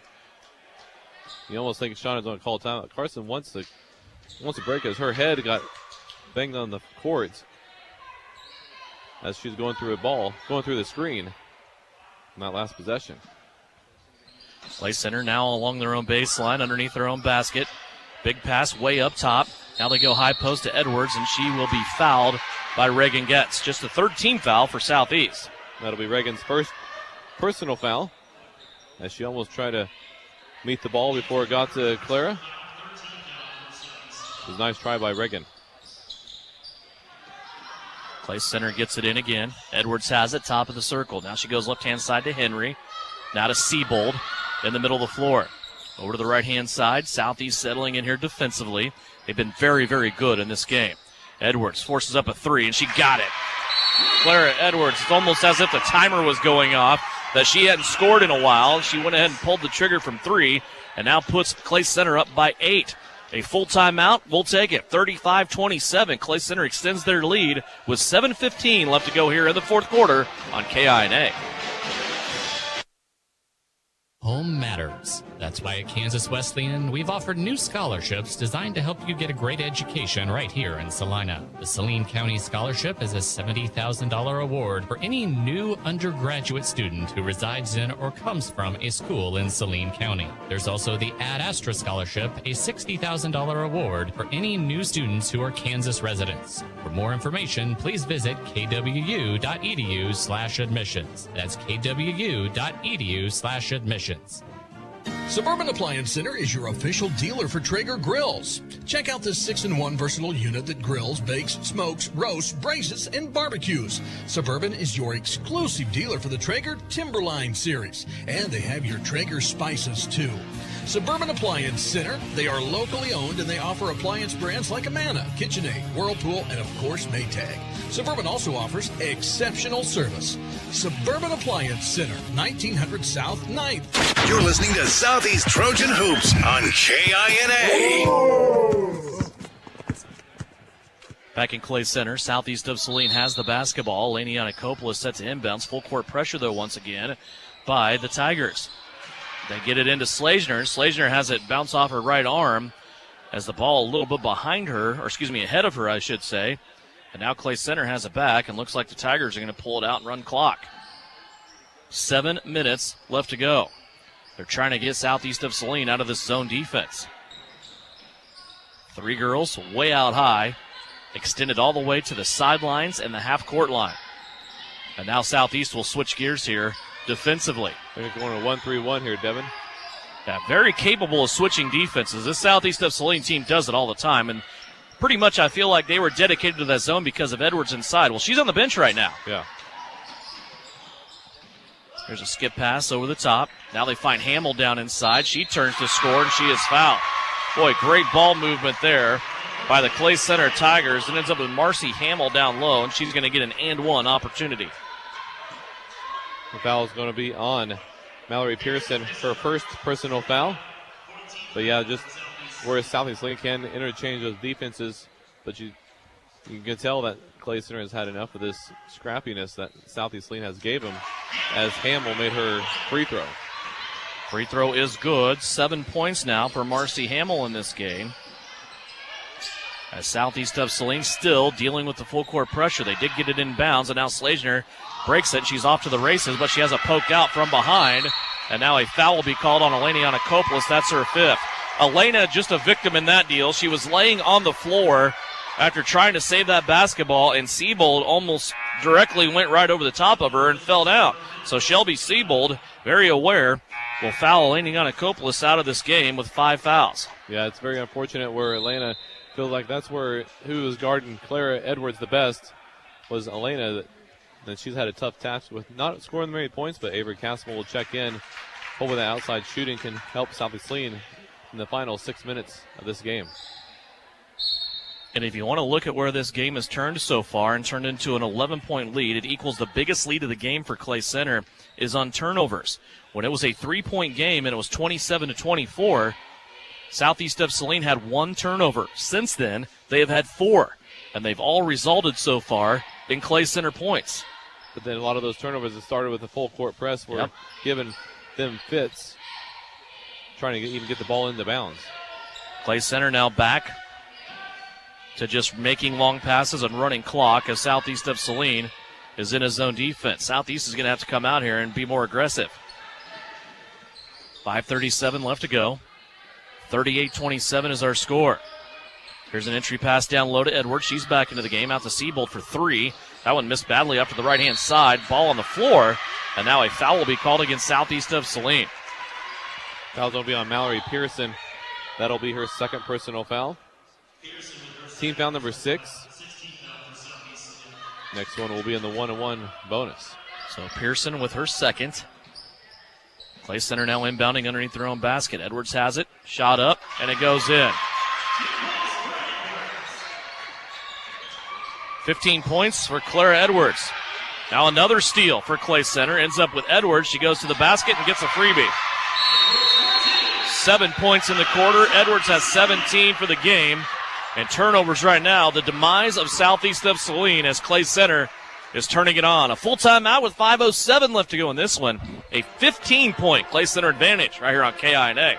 Hi, this is Amanda with Accessible Home Care. Accessible Home Care is proud to be your locally owned Central Kansas home health agency. We are proudly serving patients within 100 miles of Salina from our Salina, Junction City, and Minneapolis offices. Whether it be skilled nursing or therapy needs or helping our patients with day-to-day tasks, call us today to learn more about how our services can keep you or your loved ones healthy at home. Check out our website at accessiblehc.com. Accessible Home Care, where our communities are our priority. At home or on the road, K4 Garage will keep you moving. With over 12 years of mechanic experience, owner Nick Trout will diagnose and repair your engine to keep you in the game. Full-service gas, diesel, or tires. K4 Garage also has a fully stocked convenience store with snacks and drinks. Open Monday through Friday, 7:30 to 6, Saturday from 9 until 3. Trust K4 Garage with keeping you on the road. And if it has oil, they can change it at K4 Garage in Gypsum. Work hard, play hard. Good luck, Trojans, from Roselawn Memorial Park in Salina. To learn more, visit roselawnsalina.com. Back here in Clay Center, Southeast of Saline still looking for their first points of the fourth quarter. 5 minutes left as Southeast of Saline has really struggled with the full court pressure of this Clay Center team here in the fourth. Here's Maddie Harris driving to the basket, takes one across the face, and she will go to the free throw line to shoot 2. And I say that, and it almost makes it sound like, if you're just tuning in, Jathan, that Clay Center hasn't pressed up until now. They've been pressing the whole game, but now this press has taken on a different nature of intensity. It has, and they're in all the pass lanes and put up 3 in the front with only 2 Trojans, but having a hard time getting in as Maddie Harris misses her first free throw. The foul is on Marcy Hamill, her second personal foul for the Tigers. Harris's second free throw will go in. That's her first points of the game. She becomes the 6th Southeast of Saline player to score. 42-28. Now the count. Clay Center wide open. A lot of cutting. Handoff passes right now as Southeast of Saline trying to get the basketball back, still in a hybrid type of zone defense with an extended 2-3 look. Reagan Henry diagnoses that for Clay Center. Is going to pull it back out near the timeline. This Clay Center team, they've never really gotten in a hurry tonight offensively. We've seen them melt down as much as a minute to end the quarter and play for the last shot. And they are running clock right now. Here's a steal, though, by Carson Slazner. Turnover number 5 for Clay Center. Carson in a herd of Tigers. It was a 1-on-4 break, and she knew she was going to get fouled and just kind of threw it up there at the rim to get herself to the free throw line. She would have shot a 1-and-1 anyway, but she's going to get 2. You are in the Tiger den here. She was on. All 5 of them were on her right there as she was still trying to get the shot off. And the foul is going to be on Maddie Craig, her first personal foul. First free throw by Slazner is up and no good. Carson has played the whole game. Not only that, she has gone against at least 4 different players for Clay Center. Carson gets the second one to go. Now she has a dozen. Reagan Getz checks in for Maddie Harris. I guess you could say the Tigers are a pack. They were that time. Yeah. Halfway through the fourth quarter, 4 minutes left to play, 42-29. Little mini run here for Southeast of Saline. Edwards, a 15-foot jumper from the right-hand elbow is no good. A rebound, though, by Maddie Craig will get the rebound and pull it out, keep the ball alive for the Tigers. Reagan Henry has it. Now she floats to the right-hand side. Edwards has the top of the circle. She'll unload it now. So pass goes to Maddie Craig. Everybody's switching positions here for Clay Center as they're just working on melting the clock away. And now they're going to call a foul on Southeast of Saline. Fouls on Reagan Getz, kind of a questionable call as Edwards just shouldered Getz in the midsection. Kind of? She did. She did. It's a 1-on-1 opportunity for Claire Edwards, who buried her shoulder into the chest of Lexi Jacobson. Free throws up, and it's good. Clay Center still perfect from the line. 10 of 10 so far this evening. 3:32 left to go. Trying to extend that lead back to 15 on this free throw here. Edwards' free throw is up, and it's good. So back to the biggest lead of the night for Clay Center, 44-29. It's a lead of 15 with 3.5 minutes left to play. Keep it tuned right here after the game. We'll have postgame for you, including a Vernon Jewelers gym of the game. We'll give you final numbers and turn the corner, get you ready for game number 2 of our doubleheader as the guys take the court here for Southeast of Saline and Clay Center. Carson Slazner is going to step to the line for a 1-and-1. Foul will be on Sydney Lane, her second personal foul. That'll send Slazner to the line. Maddie Harris will check in for the Lady Trojans, gives Avery Castleman. Slazner at the line for Southeast, shooting 1-and-1. It's the 8th team foul for Clay Center. Southeast of Saline has 7. That count has been pretty much even all night long. Slazner's first free throw rattles out, no good. Score remains 44-29. There's not a lot of teams in the NCKL that will give Clay Center this type of game, Jathan. Chapman hung with them for a half last Friday night as Edwards scores again on the inside. Beautiful pass by Haley Bent set Edwards up for that basket. Here's Harris now, a little bit of a spin move, tried to drop step. Now she'll set a screen for Slazner. Carson's three-pointer no good. Reagan Getz trying to keep it from going out of bounds, and then she shoved out of bounds, and the basketball will go and stay here to Southeast of Saline. That's where Tiger fans probably, well, it was off of Reagan, but rather have the foul or the ball right now. Right. But, as Siebold and Craig checks in for Clay Center, but back to the NCKL with nobody getting competition. A legal screen on Maddie Harris coming across, giving a screen to Carson as she was cutting in on the bottom. Turnover for Southeast of Saline as Maddie Harris gets called for the foul. It's her first. That's where Sally Saline, though, has had some good competition, but nothing like this either. And in the third quarter, it's still a 5-point game, but coming in this fourth quarter, it's almost like we were kind of got a little tired and wore out, and just their pressure on the defensive side and press break has given us fits. 2.5 minutes left to go, 46-29. And a timeout called by the Tigers. Timeout coming from the bench. It's a 30-second timeout. We'll step away, take it as well. 2:25 left to go in this one. 46-29. Clay Center leads it here on KINA. Exit 14 Restaurant in Gypsum, Kansas is cooking up something amazing today. Whether you want to order from our menu or try one of our delicious daily specials. Exit 14 adding a salad bar to their mix. Try one of the scrumptious desserts. Exit 14 is open for lunch Tuesday through Saturday and dinner Thursday through Saturday. Head out to try prime rib night last Saturday of the month and open for chicken dinner day on the first Sunday of the month. Exit 14, 512 Maple, Gypsum, Kansas. Good food, good people, great time. This is Trojan Basketball on KINA.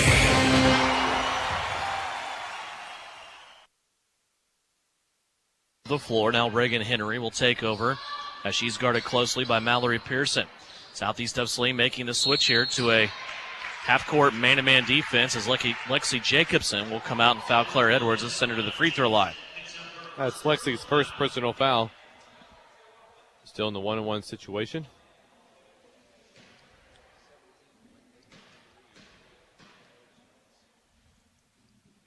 First free throw for Edwards. She missed the front end of the 1-on-1. That's the first free throw miss all night for Clay Center. 2:10 left to play. Slazner with the basketball just across the timeline. She'll play right-hand side now to Maddie Harris. Harris now to Getz. She had the ball slip through her hands, but she's going to keep possession. Now a couple of dribbles with the left hand and a kick out to Slazner. Back through the defense. Pearson from 18. Too strong, no good. Fight for the rebound. Jacobson in there, and she rips it out from a Tiger. Now the ball on the deck, and it's going to be picked up by Maddie Harris. Out to Getz for three. She cans it. Nice scramble there by Southeast of Saline. It started with Jacobson. Then Harris gets involved, and Getz caps it off with a three-pointer. A full timeout taken by Southeast. 1:46 left to play. Back to a 14-point Clay Center lead here on KINA. When it's time to get your vehicle winterized, Home Automotive Center in Abilene and Salina are here to take care of you. Those harsh winter conditions are just around the corner, and you don't want to get caught unprepared. We'll thoroughly check everything from wiper blades, fluid levels, and brakes to tires, heaters and defrosters, making sure your vehicle is safe and ready for winter. And with 2 locations, we're always close by to serve you. Come get your vehicle checked today at either Home Automotive Center location. You'll be glad you did. The Appliance Center. It's where you go to shop for washers, dryers, kitchen appliances, furniture, pellet grills, TVs, and so much more. If you are looking for a local family-owned business, visit the Appliance Center. We're in the big red and white building on South Broadway in Salina. Come experience the Appliance Center difference. You're listening to Southeast Trojan Hoops on KINA. There's a divisional playoff in the NFL coming up on Sunday as the Kansas City Chiefs are at home at Arrowhead to take on the Cleveland Browns. Pregame starts at 1 o'clock, kickoff at 2:05. It's the Chiefs and the Browns. The right to move on to the AFC Championship. Chiefs trying to get there for the 3rd consecutive year. That's coming up Sunday here on KINA or over on 99KG, where you can listen to it in high definition. Clay Center trying to get it in bounds against a Southeast of Saline press. Turns over the inbounds as Edwards airmails it out of bounds on the far side. Turnover number 6 for Clay Center here in this half. 14 points down, minute 45 left. Might be an interesting end to this game as Southeast Saline never gives up, it seems like. Well, Southeast turns it over there on their inbounds as Slazner's pass slips through the hands of Maddie Harris. Then they call Harris for the foul from behind. As I say that. Maddie Harris, correction, sorry, Maddie Harris on the foul. Second personal foul. Brings up the 10th team foul, so double bonus for Clay Center the rest of the way. Maddie Craig steps to the line. 1:40 left to go. She'll try to get Clay Center back on a streak here. They'd made every free throw until Claire Edwards missed one on her last trip. Craig cans the first. She has 8. She is the second leading scorer. If you've been watching this game, I think it's been kind of a quiet 8 points. Remember, Siebold started out canning those 2 threes. Maddie Craig has just kind of been all over the place tonight for Clay Center. She has a three-pointer of her own, couple of field goals, and now 3 free throws, trying to make it 4. And she got it. 9 points for Maddie Craig. Sydney Lane back into the game along with Haley Bent for the Tigers. For Southeast of Saline, Jacobson, Castleman, Slazner, Getz, Pearson. Reagan Getz bringing it down the right-hand sideline. Now off to Jacobson. Lexi drives to the right-hand elbow. Back to Reagan Getz. Crossover along the baseline. Reagan gets into the paint. Little leaner off the window won't go. And the rebound taken in by Haley Bent. But now it's going to be taken away by Mallory Pearson. Oh, it went off the Clay Center leg out of bounds. And they're going to award it to Clay Center. I guess in order to make that call, you got to see the call and look down. They were expecting Mallory Pearson to come across there to challenge that inbound pass.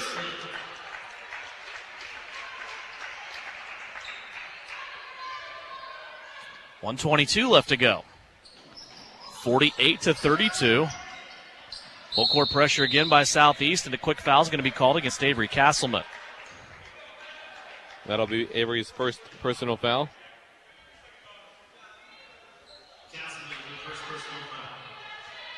And you kind of wonder, these tick-tack fouls are happening at the end of the game.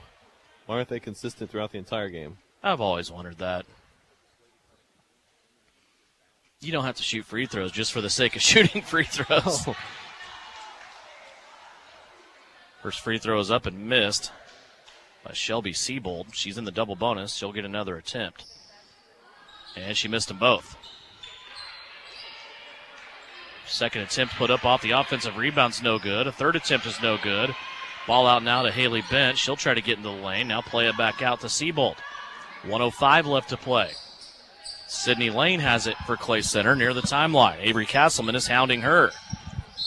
Now a high post pass that will go to J.C. Shirley. Shirley is fouled. She will go to the free throw line.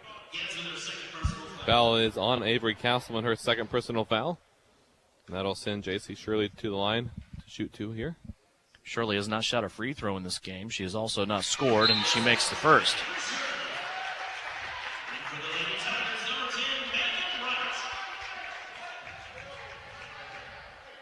Megan Wright, a 5'6" sophomore, comes into the game for Clay Center. Just under a minute left to go, 59.4. The free throw was missed, but a lane violation was called against Southeast of Saline. So J.C. Shirley will get a second chance to make good on that one.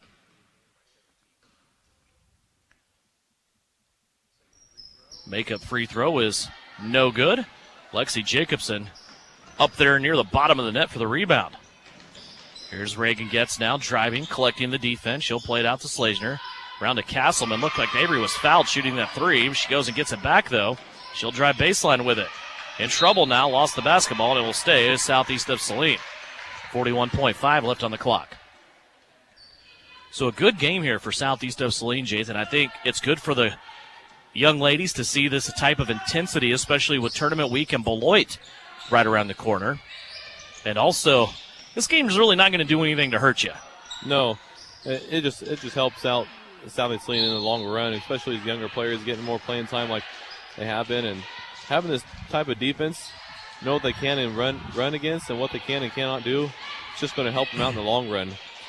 You know, there's been times in previous years where Southeast of Saline really hasn't played a lot of competition, and they go into that Sterling tournament and they're feeling pretty good about themselves, and then all of a sudden they run into somebody like Sterling, and it's just a shell shock moment. You can tell by the looks on their faces they're not ready for that.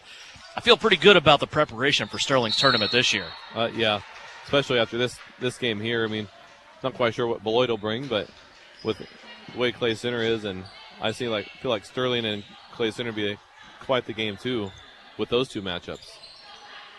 Here's a traveling violation by Clay Center. Southeast of Saline has the possession. 6 seconds on the clock. Slazner kicks it out over to Mallory Pearson. Now Castleman. Slazner a shot at the buzzer for three and can't get it to go off the front of the rim. 49-32 is our final score. Clay Center stays undefeated on the season as the fourth-ranked team in Class 4A prevails by 17 points. Southeast of Saline, they move to 3-4 overall. And now, still though, 2-0 in league play. They'll try to make that 3-0 on Thursday night, their next game against the Beloit Trojans. 49-32 our final score. When we come back, we'll wrap it up here on the postgame report. It's brought to you by L&L Advisors. For Medicare, supplement questions, or even just wealth management, say you're rolling over a 401k, going from one job to another, call the experts at L&L Advisors. They have 3 locations in Salina, over on the intersection of Crawford and Roach, right by Salina Stadium, also in the Salina Central Mall by Joanne Fabrics, or in McPherson on South Main. Postgame begins now after a 49-32 victory for the Clay Center Lady Tigers here on KINA. Are you looking for a local brokerage firm to help with your Medicare, life insurance, and annuities? L&L Advisors is the #1 local Medicare supplement and insurance specialist. Medicare can be confusing. Let the experts at L&L Advisors help make sense of it. Stop by one of 3 locations in Salina or McPherson and speak to an agent about the needs of your family. L&L Advisors, main office at 717 Roach, right off Crawford, and their second location in the Central Mall in Salina, and a new location in McPherson, based on honesty and trust. Contact L&L Advisors today. Vernon Jewelers in downtown Salina has just received a new line of silver designer pieces to the store, and they invite you to stop by and take a look. Vernon Jewelers is also buying silver, gold, and platinum. They'll be happy to inspect your pieces with a full appraisal of value. Specials every day with Vernon's on Facebook and custom Chiefs pendants available along with custom engraving.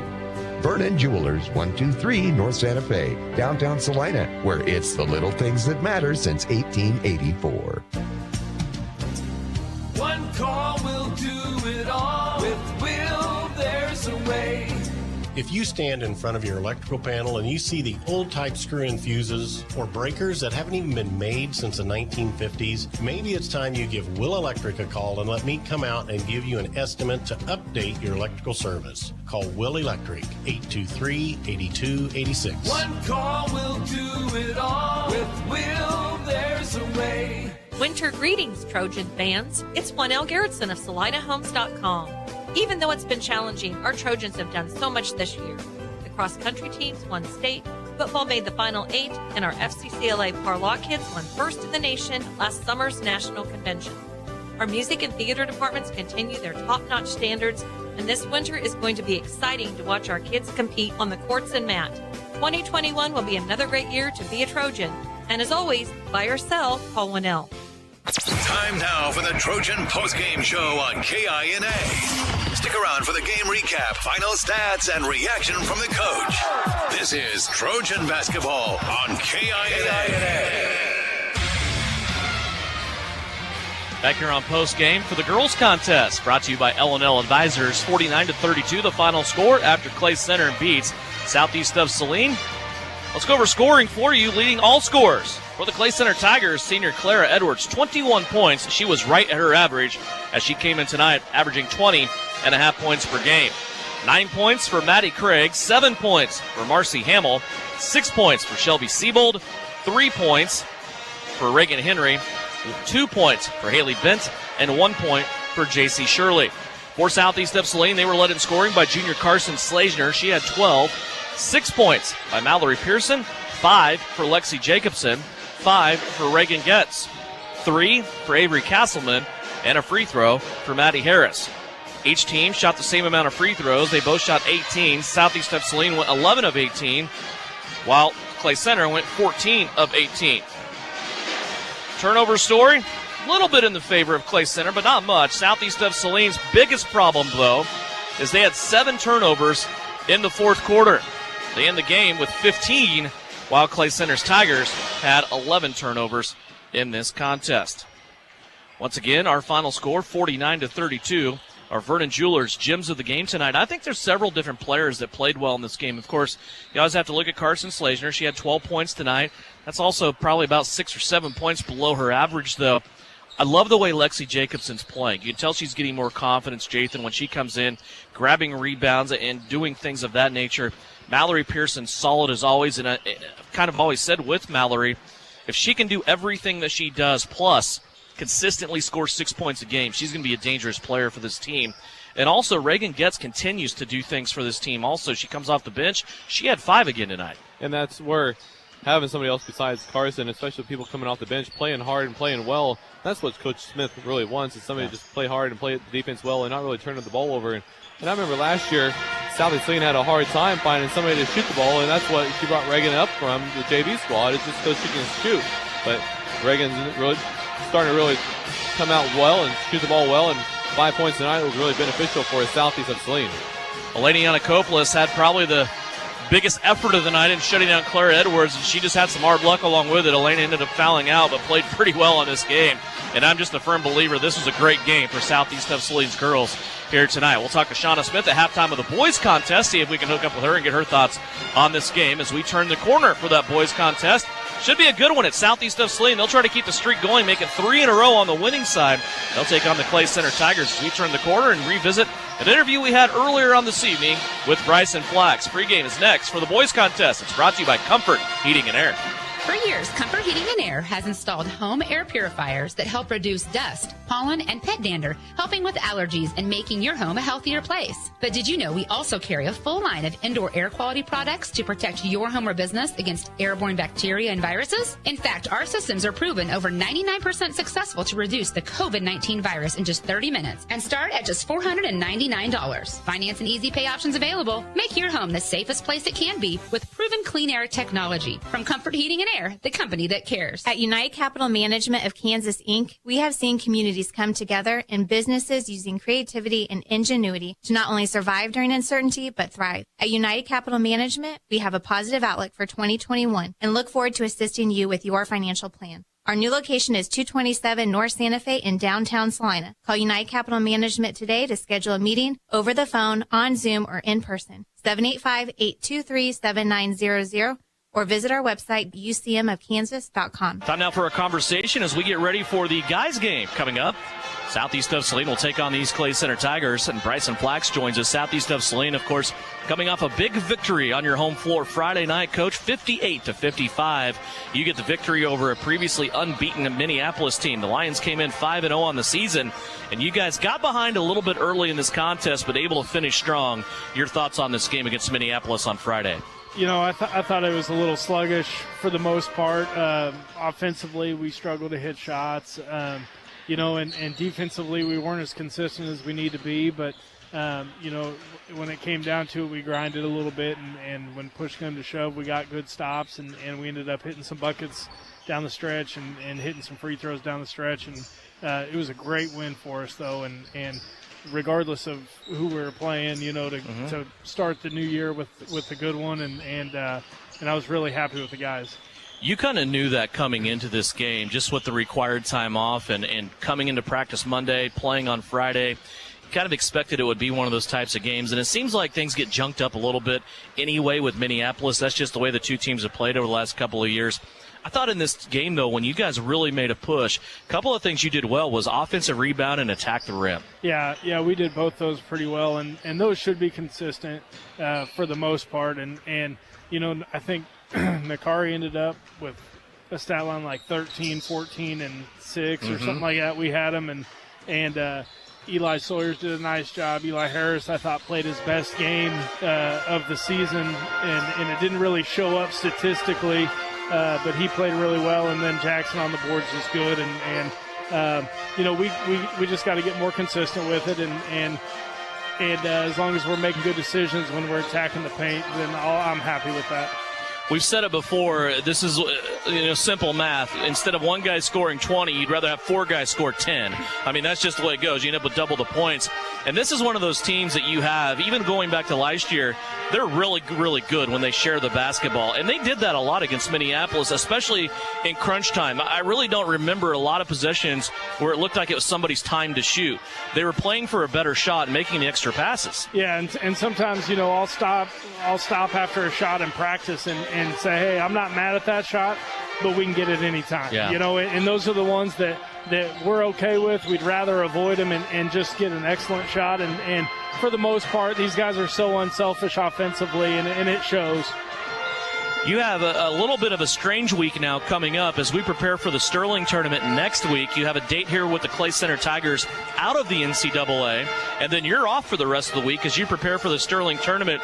Is that time needed, though, as you guys kind of go back and make up for lost time over the holiday break to kind of get a few practices in where you don't have a game knocking right on your doorstep, but you're getting ready for a big week next week? Yeah, I don't think it's a bad thing. You know, it's been set up like this since I've been around. Where we play on this first or the second Tuesday coming back, and then a little break, and I like it. We'll have some opportunities to work on ourselves, so that's always a positive. I said it in pregame of the girls contest. I'm just curious on your thoughts. This is one of those dates to me. It just makes sense. We got to see Clay Center just via the playoff format in football. Now we have them as a regular date on the basketball schedule. How do you feel about this game? I like it, you know, and despite their record, they've beaten good teams. Yeah. And you know, I think that there's a chance that, you know, for a while this could be a battle, you know, and I'm happy about that. And you know, anytime that you lose, you know, games during this or in the season previously, you always want to go and schedule better, in my opinion. And I think, Mr. Sager did a good job of that. Absolutely. What do you know about the Tigers when you look at them? You said that their record may be a little bit misleading. What do you know about them? Well, they play really, really hard, and they kind of had a new look from first semester to second semester in terms of some defensive stuff that they've been doing.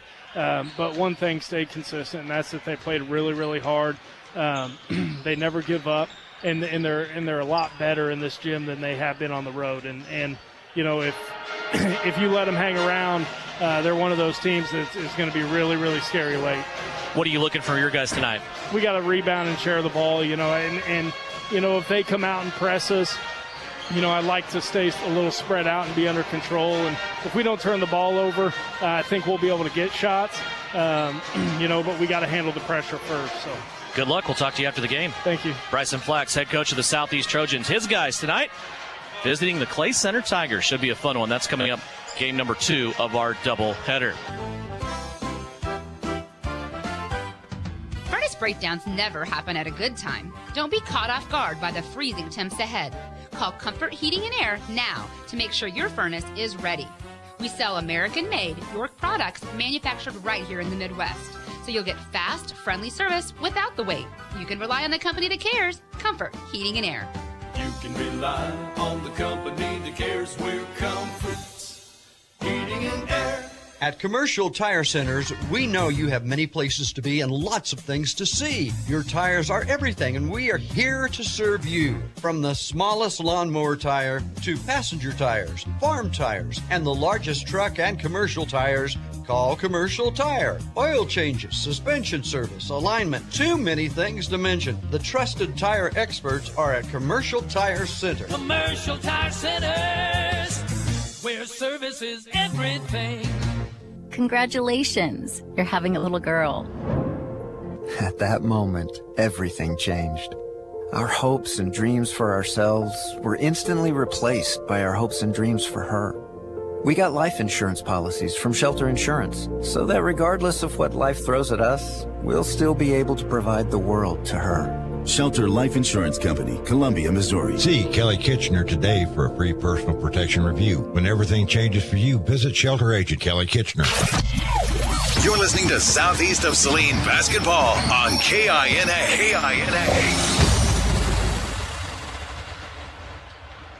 Back here in pregame, getting ready for the Southeast of Saline Trojans as they take on the Clay Center Tigers. Clay Center comes in 1-4. Southeast of Saline comes in winners of 2 in a row, as they were able to put together 2 wins before, actually a win before the holiday break, then a win after the holiday break. Jathan, the biggest thing right now with Southeast of Saline is Bryson Flax's boys are trying to make it 3 in a row. And that's just where having Minneapolis last game was probably the best high school basketball game I've seen in a while, especially for our boys, where they played really well, down big early, and then just came back and chipping away and fighting back through, and just seeing Nakari work well with passing the ball around and making the shots, and Eli Sawyer stepping up big, and just it was really a team win last Friday or Tuesday was, whenever it was. Friday. Today's Tuesday, yeah. Today's Tuesday, so it was just a great game to see where they can battle against Minneapolis, who has had quite the run here early on. Minneapolis came in 5-0. They were down, Southeast was by 6 at the end of 1. They were down by 7 at halftime. But reeled Minneapolis back in a big third quarter where Southeast only gave up 4 field goals in the third quarter, made a 43-42, down by 1 going into the fourth, and then won the fourth quarter by 4 points for a 3-point win, 58-55. Should be an interesting game here. Anytime you step out of league and get to see a new team, it's always fun. And from the NCKL, this Clay Center team, a little bit of familiarity on the boys' side, just because some of these athletes were able to tangle on the football field in the playoff format that we saw this year with Southeast of Saline winning that football game over the Tigers. Let's step away. When we come back, we'll have starters for you and the tip at Southeast of Saline and Clay Center. It's coming up right here on KINA. For years, Comfort Heating and Air has installed home air purifiers that help reduce dust, pollen, and pet dander, helping with allergies and making your home a healthier place. But did you know we also carry a full line of indoor air quality products to protect your home or business against airborne bacteria and viruses? In fact, our systems are proven over 99% successful to reduce the COVID-19 virus in just 30 minutes and start at just $499. Finance and easy pay options available. Make your home the safest place it can be with proven clean air technology from Comfort Heating and Air, the company that cares. The winter season may be here, but paintball fun is still waiting for you at Elite Sports. Elite Sports Paintball Complex, located 5 miles south of Salina, is open for special winter hours. Get the group together and visit Elite Sports on Saturdays and Sundays this winter from 11 until 4. Elite Sports features low-impact paintballs for the beginners or little ones, so everyone can have more fun. Visit them online at salinapaintballcomplex.com. Elite Sports Paintball Complex, open and waiting for you this weekend. When termites strike your home or business, you want to fight back with the best. Hassman Termite and Pest Control to the rescue. With over 57 years experience, they offer the best of options, including the new BASF High Precision Injection Treatment. Don't let termites get you down. With one phone call to Hassman's, they can put one in the win column for you. Call Hassman Termite and Pest Control today or visit HassmanTermite.com and follow them on Facebook. PRP, or platelet-rich plasma injection therapy, has received quite a bit of attention since its use by many professional athletes. Professional football players like Peyton Manning and Jamal Charles have used PRP therapy for sports injuries and to avoid surgery. But you don't have to be a world-class athlete with millions of dollars for this cutting-edge therapy. PRP is available to you in the Salina Pain Clinic. Call the doctors for a consultation and see if this treatment is right for you. See them at 200 South 5th in the Salina Surgical Arts Center. Congratulations, you're having a little girl. At that moment, everything changed. Our hopes and dreams for ourselves were instantly replaced by our hopes and dreams for her. We got life insurance policies from Shelter Insurance, so that regardless of what life throws at us, we'll still be able to provide the world to her. Shelter Life Insurance Company, Columbia, Missouri. See Kelly Kitchener today for a free personal protection review. When everything changes for you, visit Shelter Agent Kelly Kitchener. You're listening to Southeast of Saline Hoops on KINA. Getting ready for the start of this game. Starters being introduced right now to the crowd here at Clay Center High School. Let's first go over to Southeast of Saline Trojans, 3-4 on the season. They're 2-1 in league play. Camden Spano-Lund averaging 8 points a game, 2 rebounds, 2 assists. He's a 5'9 senior. 6' senior Jackson Gebhardt also in the starting lineup. Jackson, along with Eli Sawyers, leads this team in scoring. Both of those individuals, 13.5 points per game. Jackson leads the team in steals. Eli Sawyers leads the team in rebounding.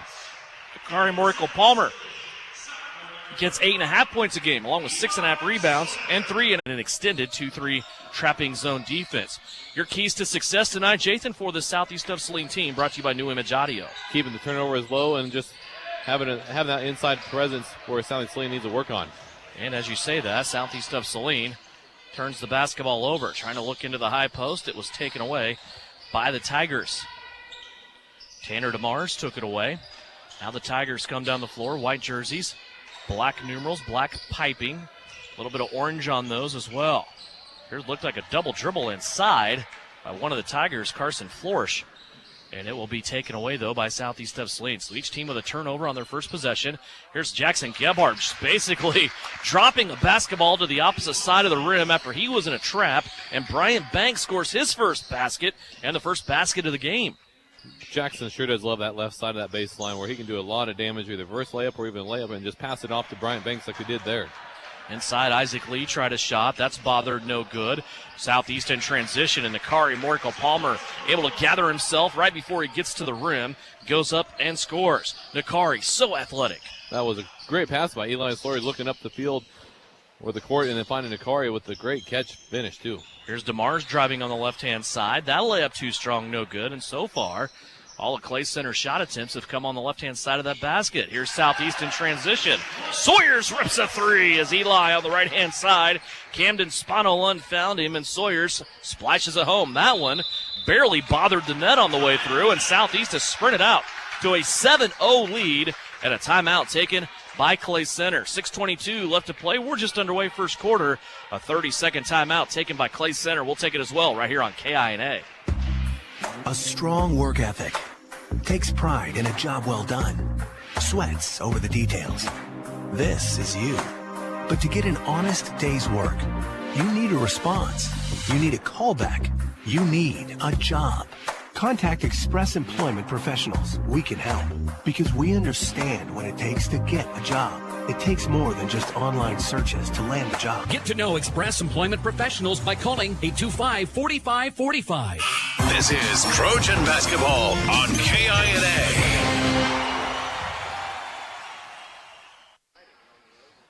Back here in Clay Center after a quick start for Southeast of Saline. The boys sprinted out to a 7-0 lead. Clay Center had to call a timeout in an attempt to regroup. And now they'll go at this Southeast of Saline team in a man-to-man zone. Near steal by Brian Banks, and Clay Center turns it over. You start out, you're down 7-0. You call a timeout, try to get the troops back into motion. The worst thing you want to see happen out of that is a turnover.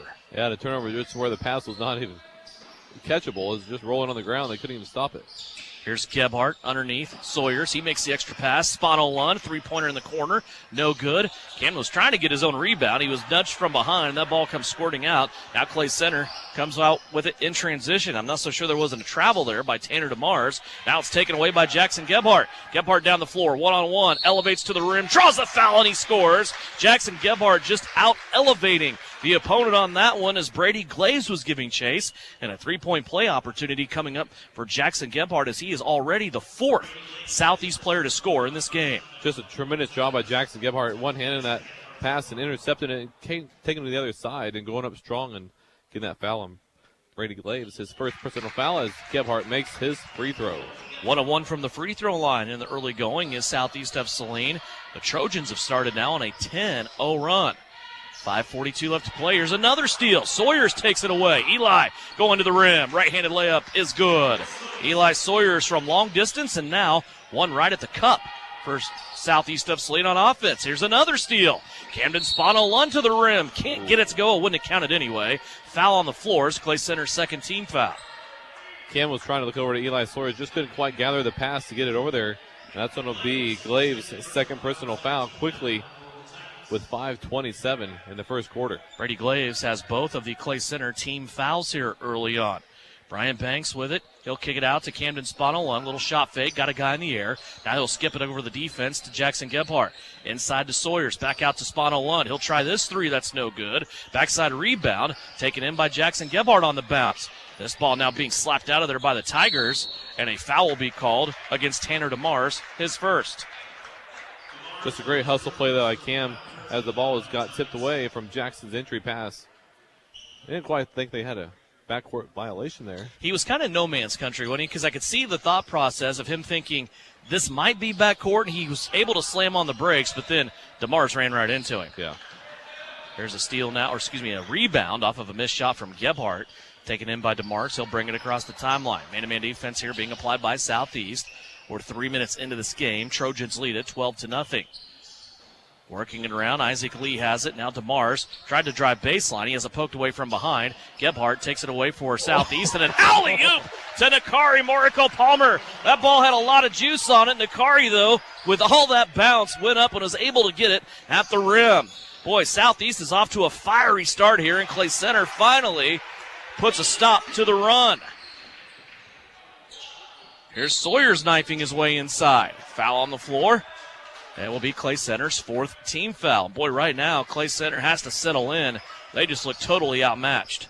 Yeah, they sure do. And with Southeast Saline, the way they're running and gunning, it's going to be an interesting game. But it's nice to have this type of game where Southeast Saline could work on their offense and their defense and a couple things set before out of this practice type of style where they can, especially with the game they had against Minneapolis Friday.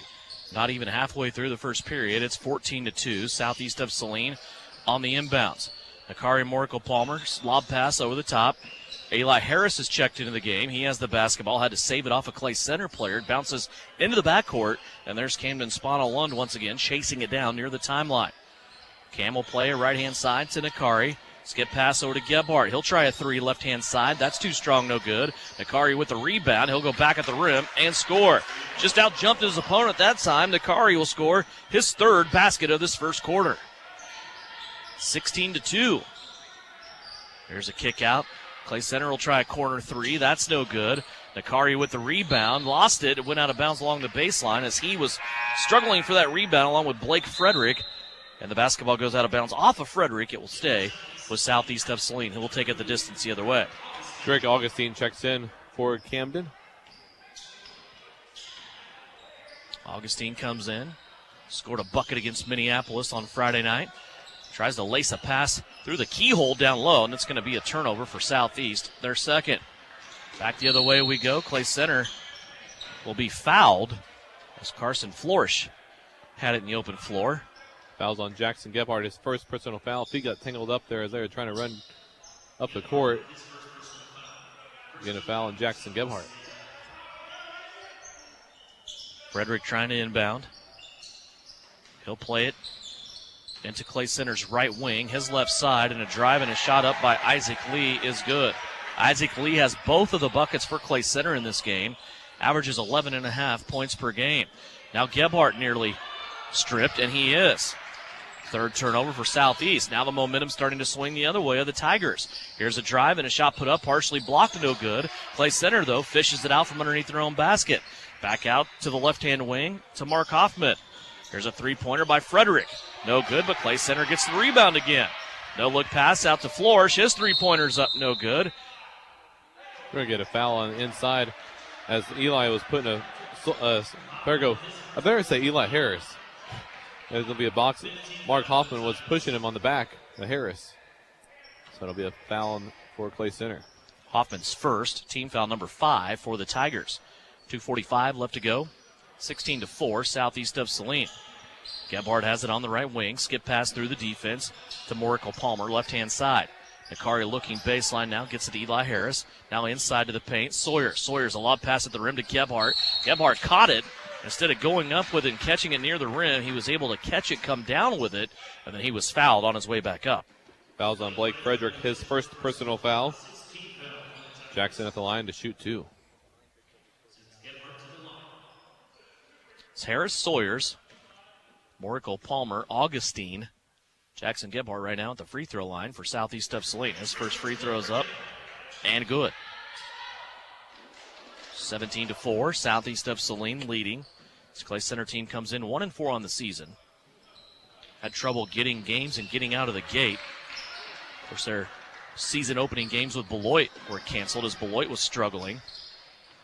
That's always kind of the inside story to some of these is you see a team that's having trouble getting games in, like Clay Center.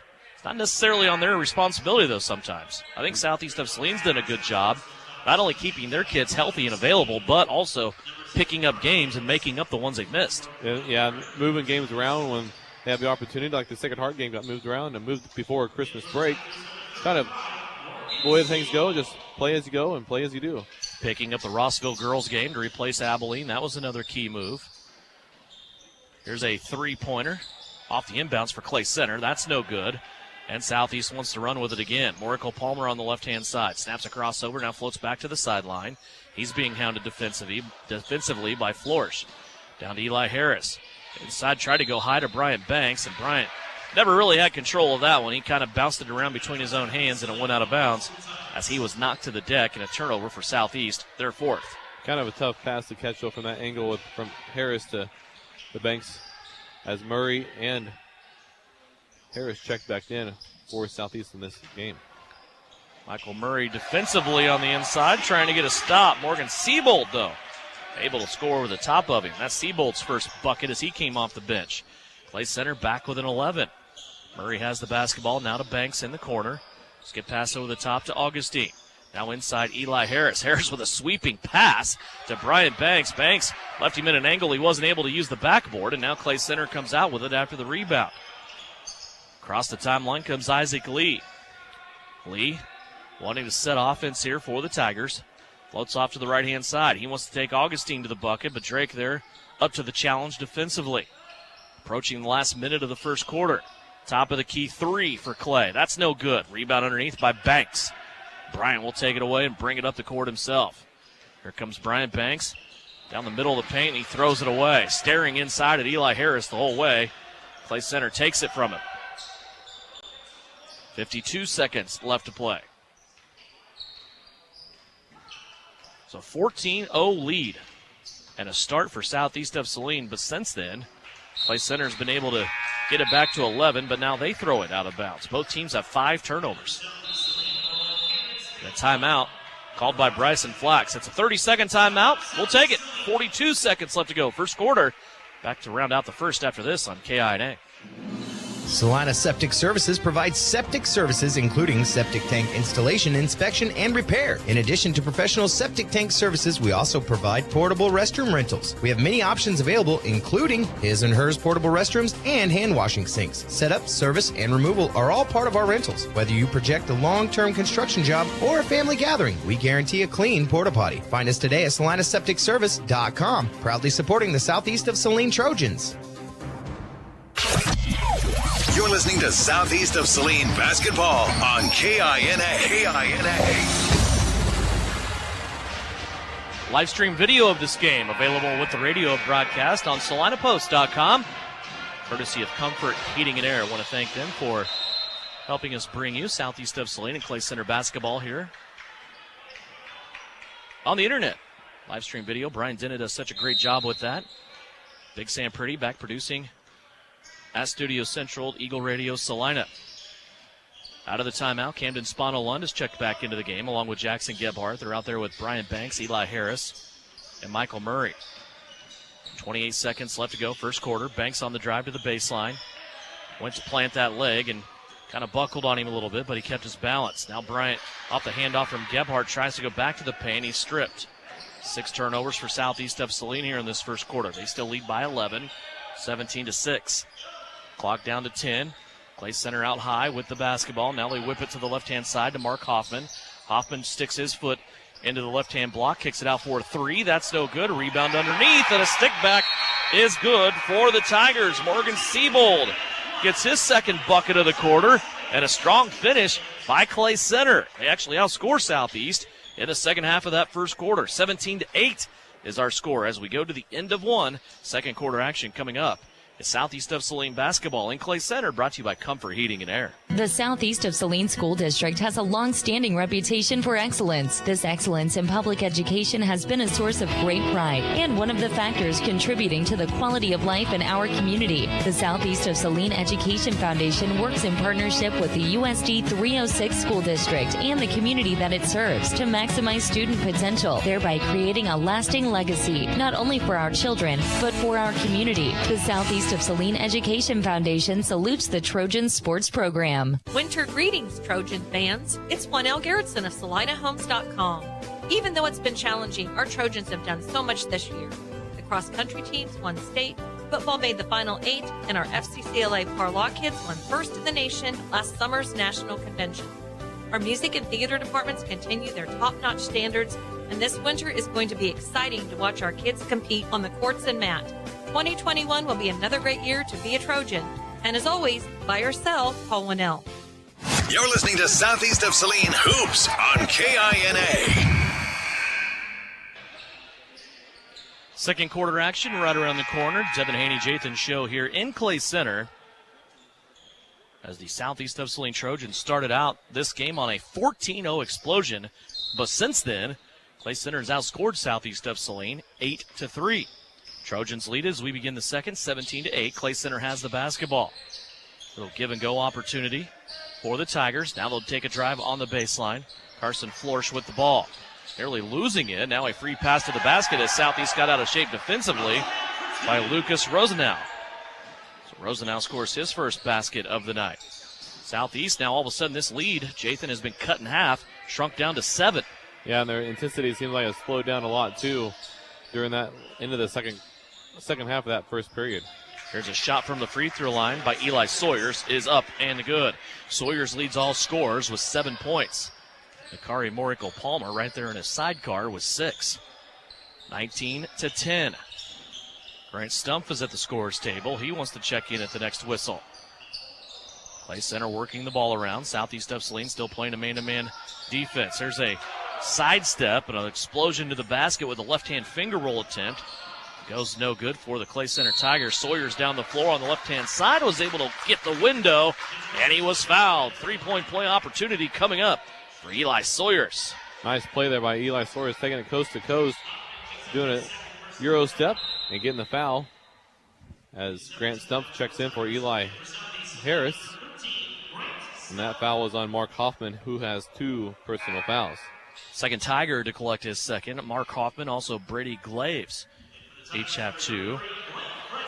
Blake Frederick will check back into the contest. He'll replace Lucas Rosenau, who scored the only bucket so far of the quarter for Clay Center. Sawyers to the free throw line. Clay Center in that first quarter was 2 of 3, and he gets it. 5 points already in this period for Eli Sawyers. He has 10. 1 minute gone by here in the second. See if we can hook up with Shauna Smith at halftime. Talk to her about what was a loss, but to me, I think probably a really good experience for future building of the Southeast of Saline ladies. There's a shot put up. That's no good for Clay Center. Backside rebound taken in by Jackson Gebhardt. Jackson brings it down the floor. Now lobs the pass near side. Nakari Moracle-Palmer with it. Back over the top. Same spot. Other side of the floor to Gebhardt. Gebhardt now to spot 01, and now back to Jackson. He leaves it off in the short corner to Stump. Now to Sawyers, who leans in, draws contact, and he is fouled. Nice little soft movement there of the ball between Gebhardt, Stump, and Sawyers. And Sawyers able to just subtly get that contact and earn a trip to the line. Yeah, it was. That was a great pass there to Sawyers from Stump as Blake Frederick picked up his second personal foul. 3 Tigers now with 2 fouls. 2 free throws coming up for Eli Sawyers. He makes his first. Southeast starting to build that lead back now to what it once was of 14, leading by 13. Still a free throw on the deck coming up for Sawyers. Remind you, we'll be in Beloit on Tuesday. Expect maybe Thursday. Thursday, yes. Expect maybe a 6:10, 6:15 start for the varsity girls game. What they're going to do in Beloit is play the junior varsity game first at 5, and then the varsity girls game will start after that. Sawyers makes the free throw. We'll have that game for you, that varsity girls game on Thursday from Beloit here on KINA and also on SalinaPost.com. 24-10, back to a 14-point lead. Southeast of Saline has fought the surge from the Tigers off. We'll see where this game takes shape now, if Southeast continues to build that lead or if the Tigers want to push back and continue getting back in this contest here. Glaves is back into the game for the Tigers. It's Spanalund, Gebhardt, Sawyers, Stump, Moracle-Palmer on the floor for Southeast. There's a partial block by Stump. Nakari brings it away to Gebhardt. Full sprint to the rim. He's fouled and the basket. And Jackson Gebhardt fed Moracle-Palmer earlier in this game with one of those. Nakari just returned the favor. Both of them great finishes. That was a great pass there by Nakari. They're trying to figure out the basket was good, and the foul is going to be on Tanner DeMaris, who has 2 personal fouls as well. Deuces are wild here for the Tigers.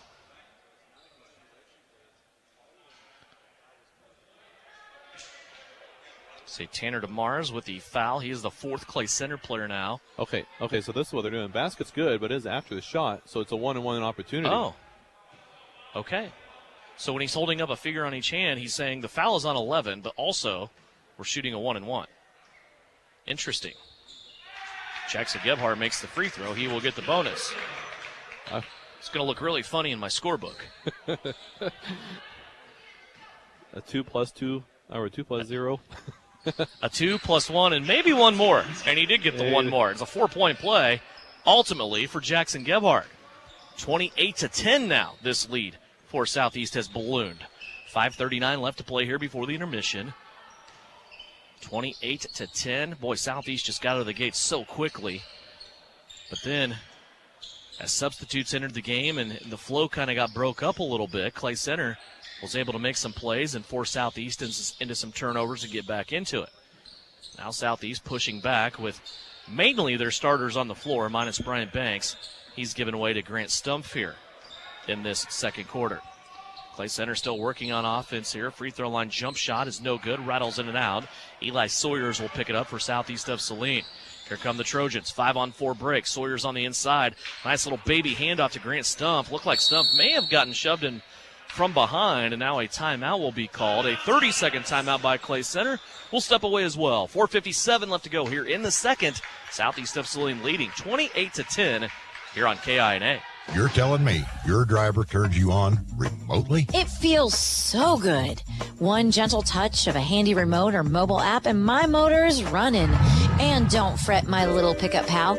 New Image Audio installs these inside trucks too. Oh, yeah. You'll want it when the winter chill hits. A remote start from New Image Audio for cars, trucks, even diesels. All systems remote and cell phone capable. Nationwide coverage. Get yours at New Image Audio on South Broadway. In Salina.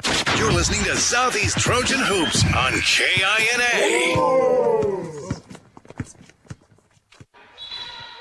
Back in Clay Center. Devin Haney, Jathan Show. Brian Denon on video, SalinaPost.com.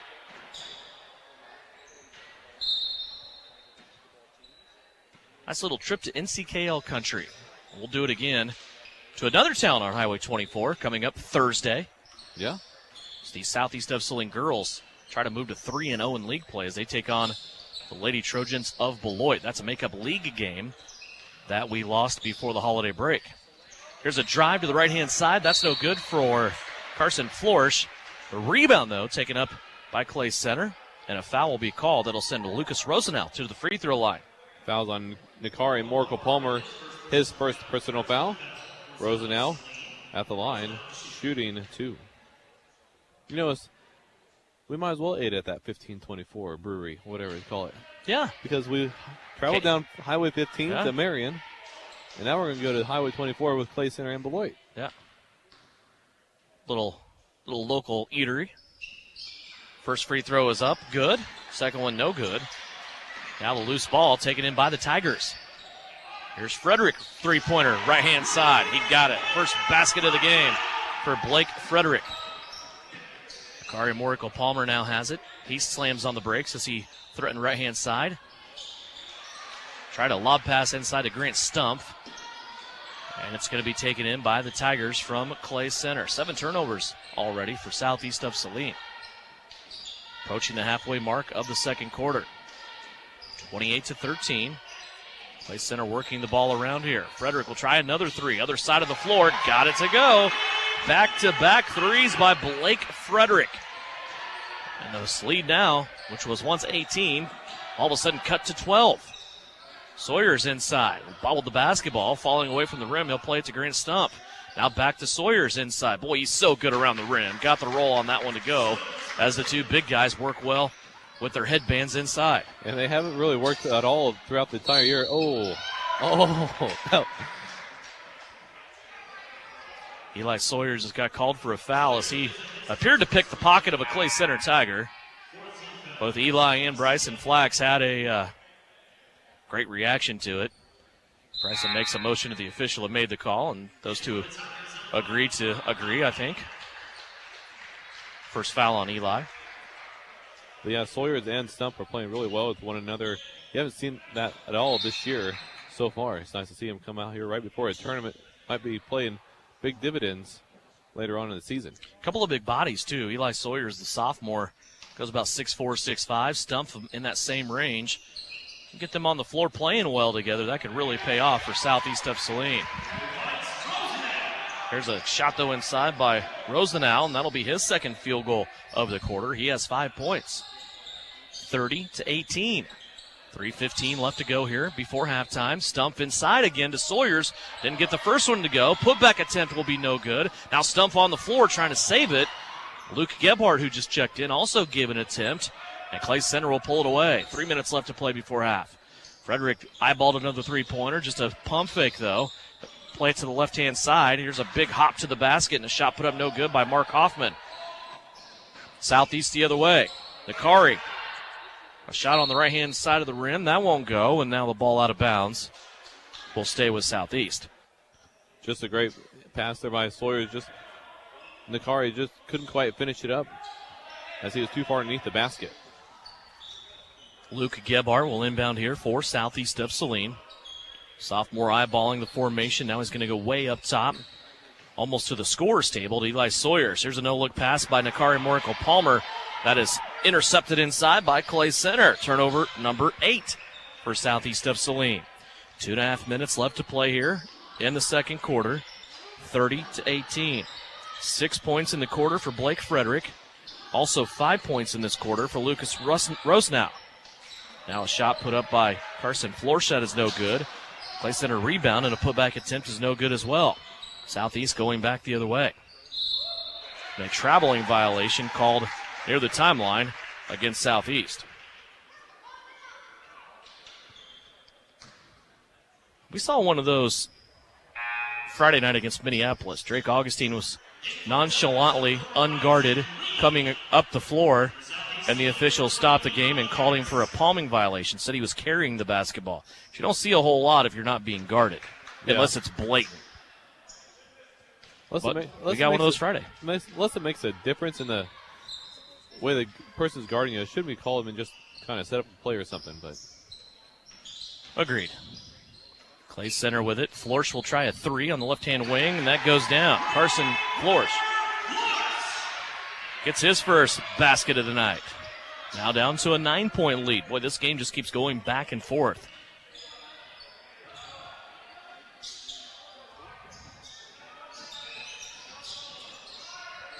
Southeast lost the basketball. Jackson Gebhardt goes to the floor. Clay Center comes away with it. Now a little ticky-tack foul called in the open court against Eli Harris. He was on the back of one of the Clay Center players. Lee Harris's first personal foul. Bryant Banks will be checking in for Southeast and give Nakari a break with a minute 36 left in this first half. So it'll be Jackson Gebhardt, Luke Gebhardt, Bryant Banks, Eli Sawyers, Eli Harris to finish it out here for Southeast of Saline, more than likely. 90 seconds left to go and a 9-point lead for Southeast. Left-hand side with the basketball. Isaac Lee has it. Tries baseline. Now he's going to be in a trap. Throws it all the way out near the timeline. Clay Center can't save it, and they turn it over. Eli Sawyers has it. Now he leads a 3-on-2 break. Clay Center, though, gets back, deflects the basketball, and takes it away. Turnover number 10. That turnover for Clay Center that started that melee was their first one of the second quarter. 1 minute left to go before the intermission. 30-21, Southeast of Saline trying to protect that 9-point lead. Clay Center trying to chip away even more. They were down by 18 at one point. They have cut Southeast of Saline's big leads in half both times in this game.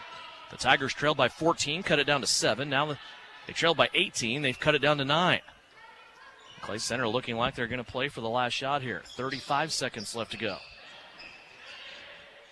Up top with the basketball, still dancing around with it is Isaac Lee. Lee being shadowed by Eli Sawyers. Isaac Lee got by him, then comes back near the timeline. 16 seconds left to play. Now Clay Center starts their motion. They want to drive baseline. Nothing there. Frederick traveled with the basketball. That goes uncalled. Off for a three-pointer on the other side, and now Southeast has it with 4 left. Jackson Gebhardt up the floor with 2 left. He's going to pull up for a 3 at the buzzer, and it's off the front of the rim and no good, and we are at halftime. 30-21 our score. Southeast of Saline leads Clay Center by 9 as we are entering the halftime report. Brought to you by Knopf Auto and Truck Accessories. When we come back, stats from the first half. Also a look back at the Southeast of Saline girls game that we saw earlier on. We'll have Shauna Smith when we come back. 30-21, our halftime score. Southeast of Saline leads Clay Center by 9 right here on KINA. Knopf Auto and Truck Accessories. Everything to bling out your ride in one place, including top-quality lift kits, wheels and tires, bumpers, Jeep accessories, fender flares, bed covers, bed liners, step bars, even custom painting. Knopf Auto is the and soil dealer and has many synthetics and filters in stock. Visit Knopf Auto on Facebook for specials, great ideas, and let them make your truck stick out in a crowd. Knopf Auto and Truck Accessories, supporting the southeast of Saline Trojans. At United Capital Management of Kansas, Inc., we have seen communities come together and businesses using creativity and ingenuity to not only survive during uncertainty, but thrive. At United Capital Management, we have a positive outlook for 2021 and look forward to assisting you with your financial plan. Our new location is 227 North Santa Fe in downtown Salina. Call United Capital Management today to schedule a meeting over the phone, on Zoom, or in person. 785-823-7900 or visit our website, ucmofkansas.com. This is the Trojan Halftime Report. Coming up, a first half recap. Shot at the horn! Stats, interviews, and a look at other area games. Now, let's get back to the gym for Trojan Halftime on KINA. Back here on halftime, it's brought to you by Knopf Auto and Truck Accessories. What's KU doing there, Jason? You got an update? They still behind? Yep, down by 13. Shauna Smith with us now as we look back to the girls' contest. Earlier this evening, Southeast of Saline's ladies come in facing the fourth-ranked team in Class 4A, the undefeated Clay Center Tigers. And, boy, Coach, when you look at this game, it was a game that you knew you're going to have to do things a little bit out of character in this game just defensively. I know you like to switch defenses. You like to play a lot of man-to-man. This was a game, though, that you had to be concerned about somebody that could not only play inside but also step out and shoot the three. It was a multi-dimensional offense with Claire Edwards and also her teammates around here. It's a great supporting cast with the four seniors. Talk about the preparation in this game and how you started out. Yeah, obviously we like to come out and, full court press and do those things, and we knew that wasn't going to be how we're going to play tonight. And also the kind of their thing is they don't usually, they don't put 50, 60 points on the board most nights. They like a low-scoring game. So kind of preparing, we knew we had to play a packed-in 2-3, and we're hoping that they didn't make 10 threes tonight. I think they made 6 against us. But the 6 that they hit were pretty big threes. When they did hit them, they're kind of daggers at most of the times, and they did hit them. So defensively, we had some times that, they're just a really well-coached team, I guess I could say. They countered when we did something wrong, they kind of countered on it in the inside. When you look at the makeup of the two teams coming in, we know that your team is growing and hopefully learning every single game. This is a team in Clay Center that they have built a blueprint of going to state. They dance around a little bit their league because Abilene was really, really good a couple years ago. They were going to state. Chapman was good last year. They went to state. But Clay Center is always kind of down to 3A or 4A Division II. They've never really had to deal with the rest of their league when it comes to a sub-state or a state tournament. But they are in 4A this year. This is a veteran team. So when you look at your team, this is really one of those games that you can look at them and see if they're going to battle the whole way through or if they're going to unravel and fall apart. And I thought your girls did a great job composure-wise. Yeah, like I said, then kind of late in the game, I kind of felt like we were tired and exhausted, and that's where their senior leadership kind of stepped up, and they kind of, when the big plays needed to happen, they kind of stepped up and played. And that just kind of comes with, playing a lot of summer ball. You can tell some of those kids have gone out and played. They're very smart. The Edwards girl, I know she plays other sports. You just tell she's kind of got that. Her dad's a coach. She's got that coach's kid in her. Absolutely. Actually going D1 for softball next year, I learned. So basketball is just kind of a side job for her at this point. Let's talk about this game and how it developed. You were down by 5 at the end of the first quarter. Clay Center was able to extend that lead to 11 points in the second quarter. And that was one of those moments I thought in this game it could go either way. You were able to reel this game back in. Your girls' battle got it to within 5 at halftime. 23-18 was the score. And there were some surprises in this game that I was really happy about. I thought Lexi Jacobson, again, for being undersized and being the type of player that she has been up to this point, boy, she battled inside for you. Well, yeah, she's just relentless. She just goes and goes and goes. I thought tonight she did a great job rebounding. We got 32, or the Edwards girl, we got her in foul trouble early on, and that was because Lexi went after the ball pretty hard, and I know Mallory Pearson did too. Mallory did had a couple offensive rebounds for us. And we need that night in and night out from those girls. Absolutely. You go through the third quarter still hanging right there with them. You actually get the game within 3 at one point towards the end of the third, 27-24. But then their press took on a little bit different story. And Jathan and I talked about that. It's not like they just started pressing for the first time early fourth quarter. Their press took on a different type of intensity. They were denying you the entry pass to get the ball in bounds, and that really shook your players up a little bit, and you were committing a couple of turnovers. Up to that point, you only had one turnover. All of a sudden now a series of turnovers, and they were able to score off all of them. That was really kind of the story of this game, wasn't it? Yeah, I think early in the game, a lot of our other kids were looking to help bring the ball to the court. And, then they started denying Carson so much. And other kids just really didn't want to help her bring the ball. And so then we were kind of getting out of position. And then, so we just had some balls that just went through our hands. They're just not normal turnovers. Just they're fatigue turnovers. Yeah. And that's what a veteran team does to you. Is, they know how to play that next level and in the fourth quarter, and they can play all the way through that. And that's kind of what I thought fatigue kind of set in for us. You had 6 players score in this game. Nobody more than 6 points, though, other than Slazner, who had 12. That's well below her average.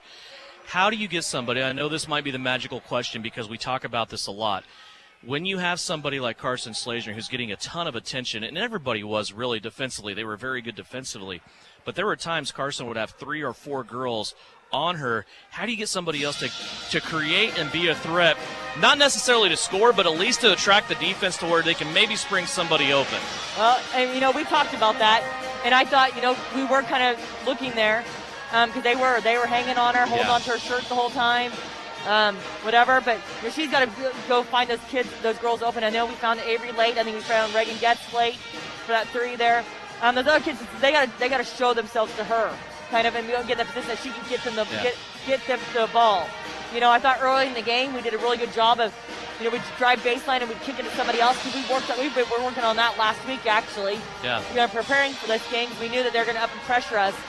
But like I kept telling the girls, they have so much help defense. You've got to get it to the next open person. And again, I thought early in the game we did a great job of that. And then again, I think fatigue sets in and you start not looking at those other things. Jathan and I talked a little bit. I remember previous years, there's been a couple of times Southeast of Saline has rolled into the Sterling tournament, 1 or 2 losses on the season, but things really hadn't been difficult for you in that year.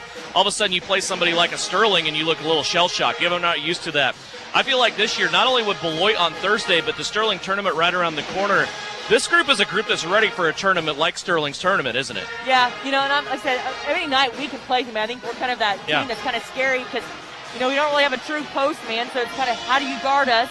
But then again, if you have an inside presence for us, I'd rather have 5 guards than 5 posts to play with anyway. Amen. Any night. So yeah, we're kind of a weird matchup for people. Like I said, we're looking for a Sterling tournament. We are kind of that threat coming in there. And, right now we're 3-4 going into the whatever, and then we could be 4-4 or whatever after a Beloit game, kind of going in there, and like I said, we might be one of the better 4-4 teams we're going into that tournament. You'll get to catch a road game on Thursday at Beloit. That'll be a makeup league game for you, a chance for you to go 3-0 in league play.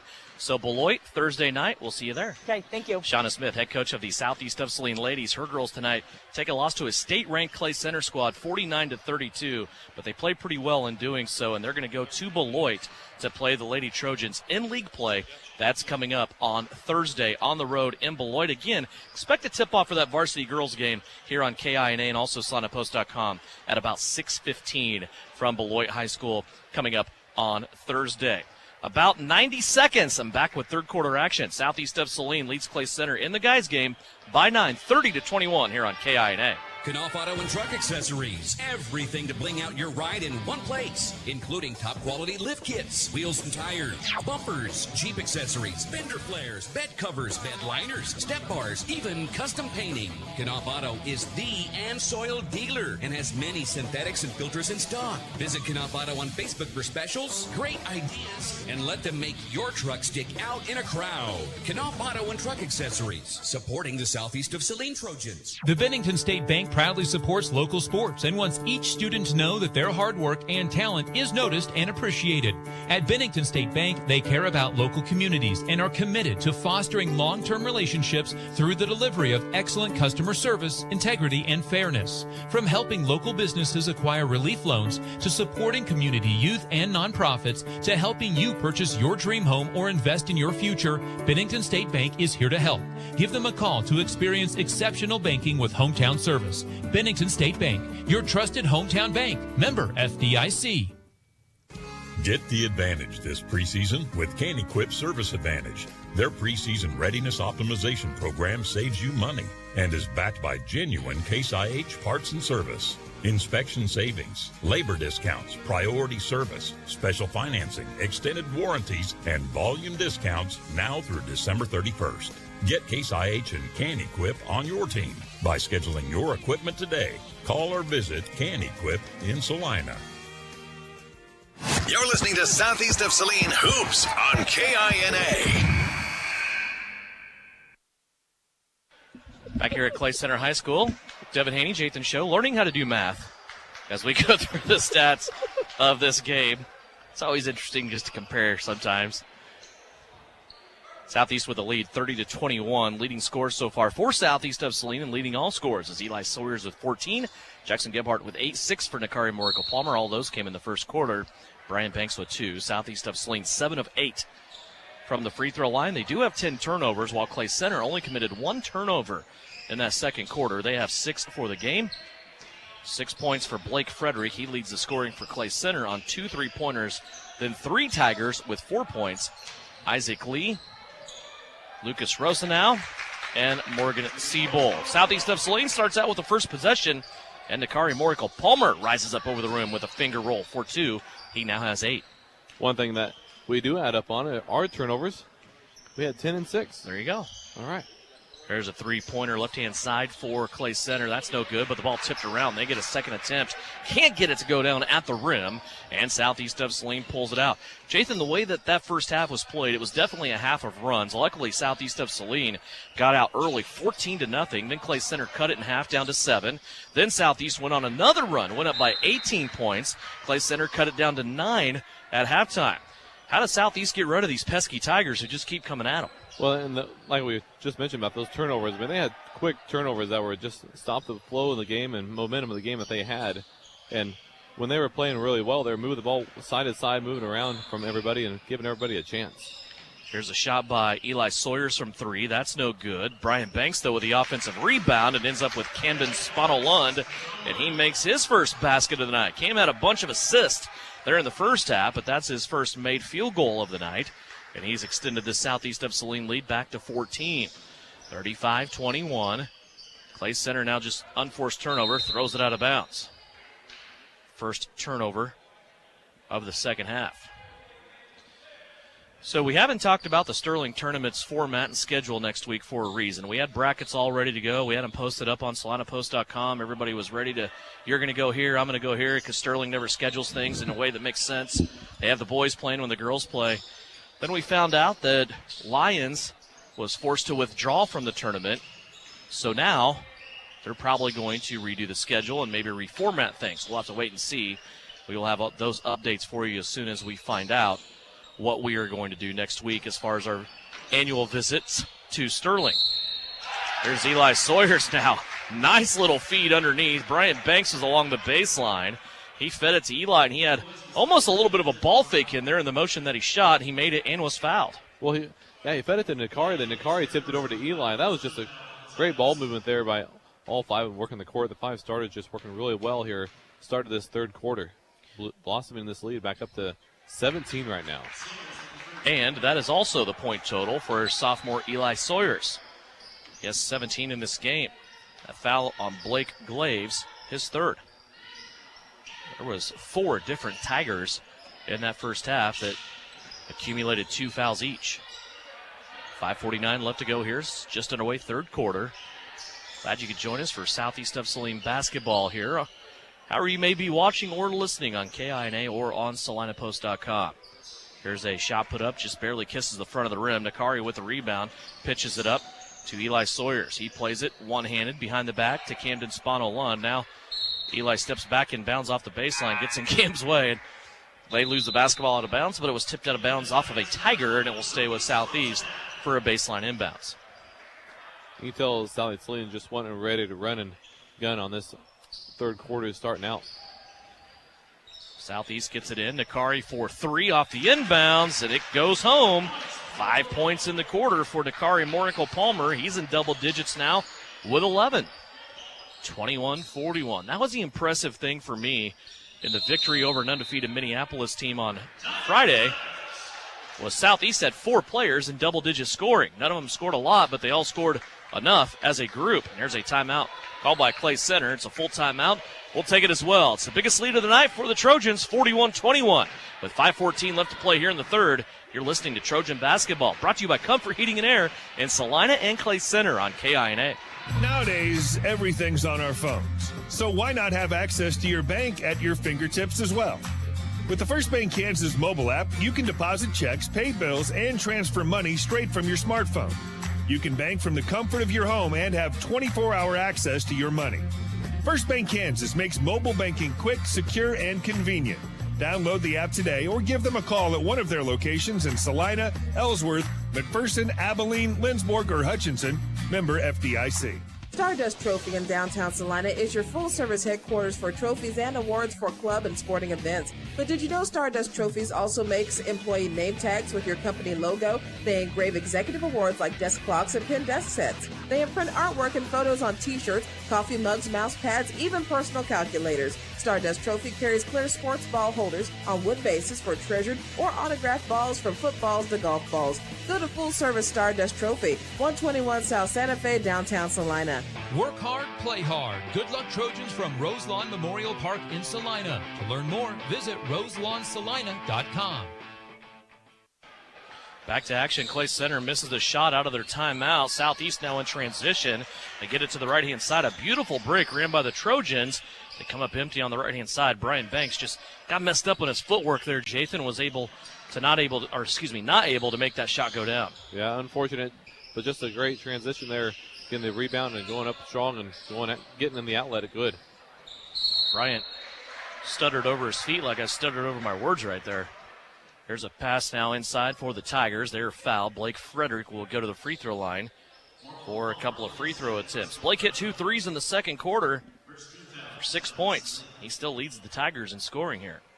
Nakari picked up his second personal foul. Frederick makes the free throw. Has 7. This Clay Center team in playoff football came to southeast of Saline's campus. Southeast, as they did to everybody, but one team they played this year took care of the Tigers in fine fashion.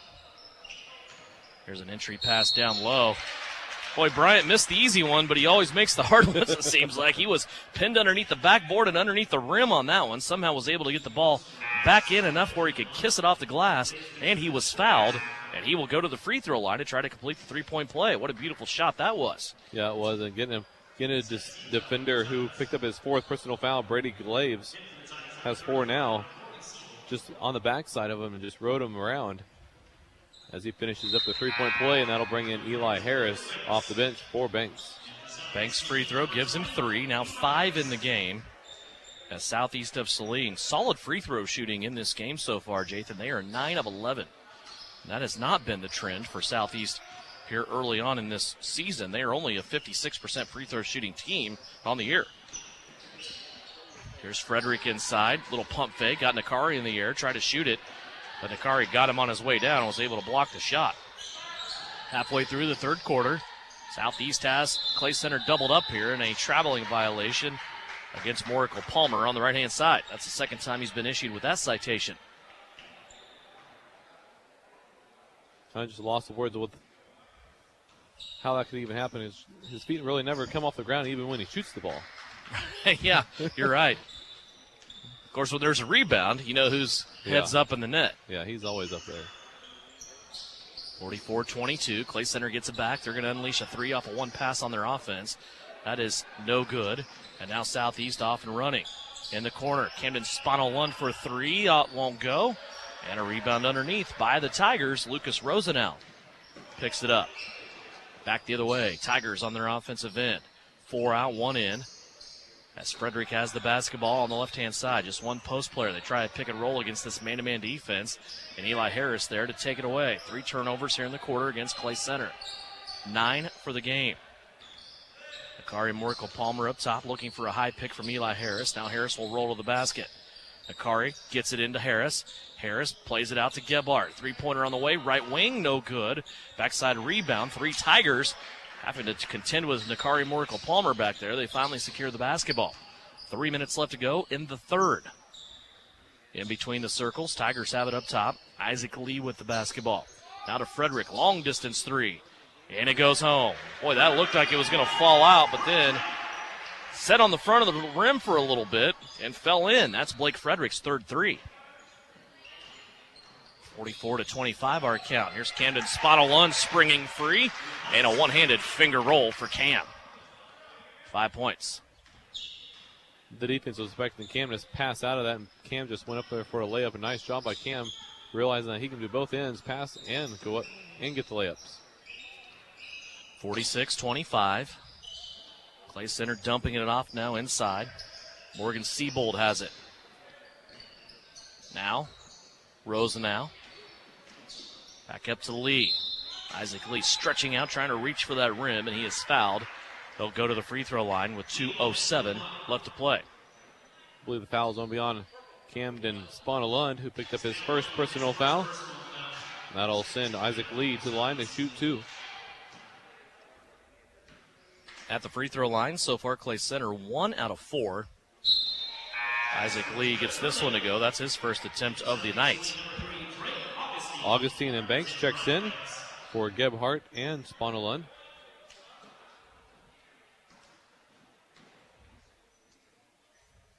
Second free throw on the way.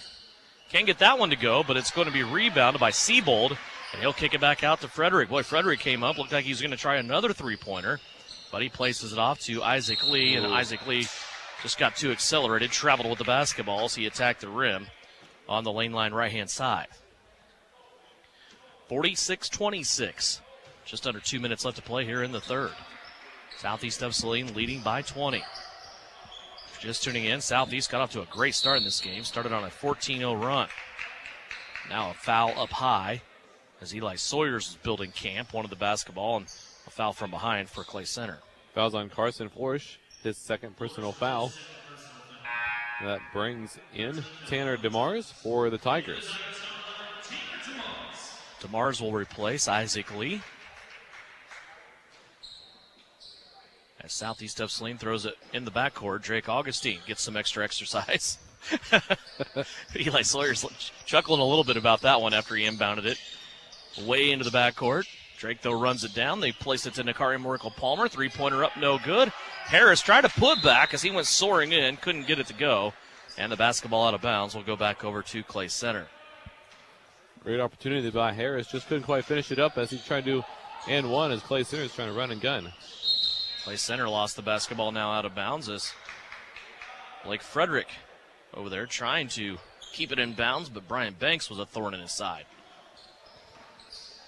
Approaching the 1 minute mark of the third quarter, 46-26.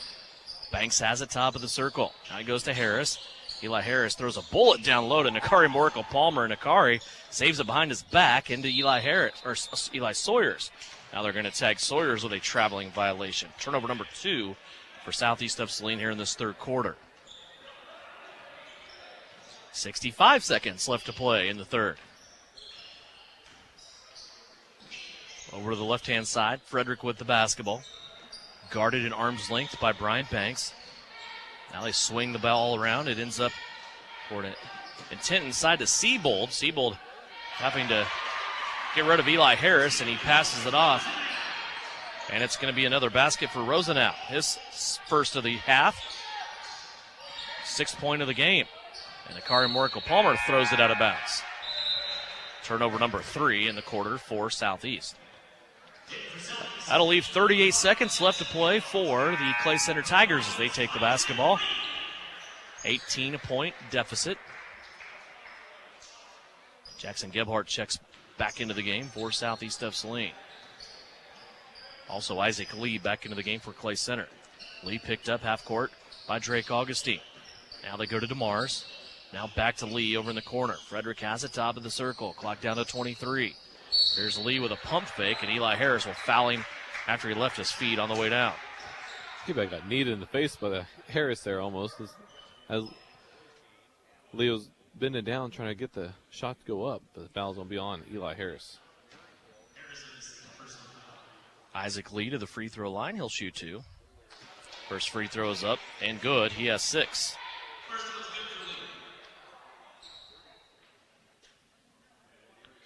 (46-28). Second free throw coming up. That foul on Eli Harris, his second. Neither team in jeopardy of the bonus right now. Each team has 3 team fouls.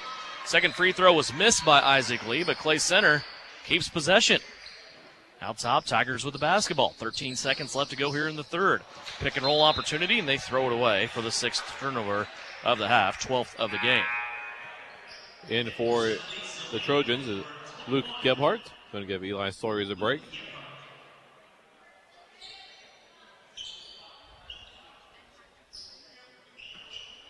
So Southeast will have a crack here with 10 seconds left to go in the third. Luke Gebhardt with it.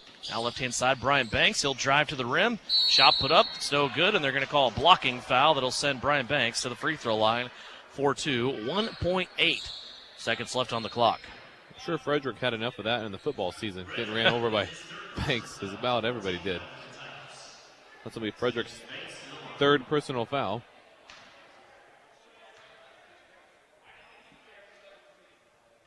Banks will be makes his first free throw.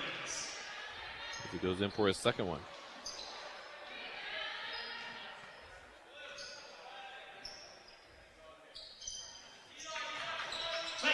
Got them both. 1.8 seconds left. Clay Center won't get an opportunity here, and that'll be the end of the third. Clay Center pushed a little bit, but Southeast of Saline right there to thin them off. 48-29, our score at the end of 3. We'll be back with fourth quarter action after this. You're listening to Southeast of Saline basketball, brought to you by Comfort Heating and Air. Generations of confidence, relationships for life. Since established in business in 1887, the Bank of Tuscan has built its reputation on personal service and community promotion. Family owned and locally operated in the communities of Tuscan, Lincoln, Saline, and Lynchburg. The Bank of Tuscan strives to provide customers with a competitive array of loan and deposit products that aid in their financial success. Visit us today and see why so many people have helped the Bank of Tuscan become one of the strongest banks in Kansas. Bank of Tuscan, member FDIC. We're growing your way. We're the Bank of Tuscan. Okay, so insurance is something that we all need, but it really can be confusing. But did you know that there's an agency that you actually want to do business with? It's called Smart Insurance. The team at Smart Insurance can give you advice on what you need. And the most important part, they will help you understand everything related to your insurance coverage. Peace of mind and protection that you deserve. Smart Insurance, great to do business with and easy to find with 3 locations in Salina, Abilene, and Harrington. Get their number on Facebook and call them today. This is Trojan Basketball on KINA. Devin Haney, Jathan Show back here at Clay Center High School. 48-29 is our score. Southeast of Saline leading as we go to the fourth quarter. Clay Center has the basketball. Jathan, so far you just want to see Southeast of Saline finish this one out strong, continue to play clean. Only 3 turnovers in that third quarter for the Trojans. Meanwhile, they have just generated the 7th turnover out of the Tigers. And that's where, with having 10 turnovers in the first half and having 3 right now in the third quarter, as Sawyers will be going to the line, and the foul is going to be on Blake Frederick, who picked up his 4th personal foul. I'd like to see those turnovers diminish even more going into this final fourth quarter. Sawyers at the free throw line. He has 17 points, misses the first. Just the second miss at the free throw line tonight for Southeast. Shooting basketball from the line pretty well.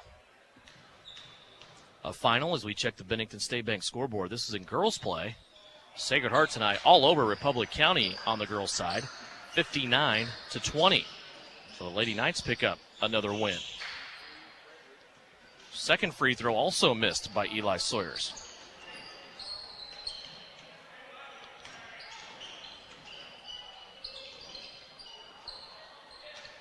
In that Sacred Heart Republic County girls game, the Lady Knights actually had a 25-0 second quarter. Didn't even allow Republic County to score. Brian Banks will score here for Southeast of Saline, now has 9. It's a pretty good quarter when you beat somebody 25-0. Yeah, that almost brings back like the junior high days. Yeah. Here's a shot inside by Clay Center. That's no good. Brian Banks will take it away for Southeast of Saline. Trojans continuing up tempo, pushing the ball up the floor here. Banks. Opposite side along the baseline. Reverse layup by Sawyers is good. Eli now knocking on the door at 20. He has 19. 23-point lead for Southeast. Biggest lead of the night. And Clay Center steps out of bounds along the sideline. Turnover number 8 for the Clay Center Tigers here in this half. 14 for the night. You almost wonder if Clay Center's getting a little frustrated with that, with the way the Southeast Saline defense is. On that last possession, the kid just threw the ball completely out of bounds, almost out of Eli Sawyers. Yep. It's been a rough night for the Tigers. They come in 1-4, looking to do better after the holiday break. And so far, things not going well for them, especially here in this one. Southeast of Saline had the ball poked away. It will go out of bounds, and it will stay with Southeast here. Salina Central over Valley Center. Looks like this is a guys play, 57-37.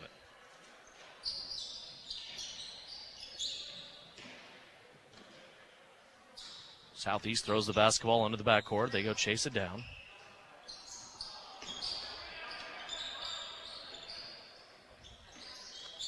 Now working through their offense. Right-hand side, Jackson Gebhardt with it.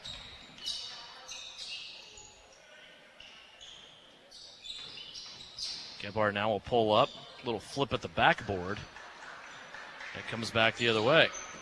Eli Sawyers blocks a shot. Got enough of it to where it's sent high off the window.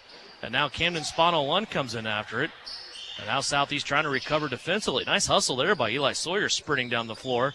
Clay Center for three. That's not going to go. Nakari Morikel Palmer with the rebound. Now up the floor to Sawyers. Sawyers going to the rim, tried to flush it, and he got shoved in the back, and he was able to make it anyway. Wasn't he, or did it come out? Oh, it went in. Yeah, that's what I thought. It looked weird because the net went flopping up, but I was watching to see why there wasn't a foul called there. 21 points now for Eli Sawyers. Here comes Banks leading a 3-on-1 break. Bryant off to Camden Spano Lund, off to Sawyers again. That trapped Eli underneath the rim. That was just not a good leave there for Cam.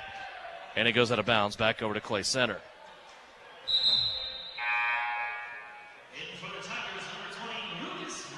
Rosenau back in here for Clay Center.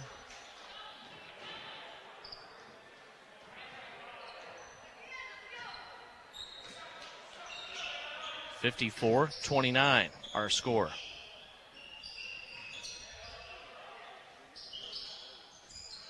Southeast working now on defense. Shot put up. It's blocked out of bounds by Nakari Morikel Palmer.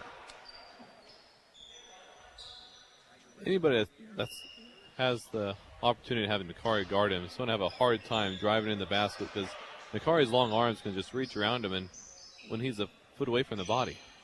Well, and he's so quick, too, that you think you have an opening, but by the time you elevate to shoot over the top of him, he's 3 feet higher in the air than you are.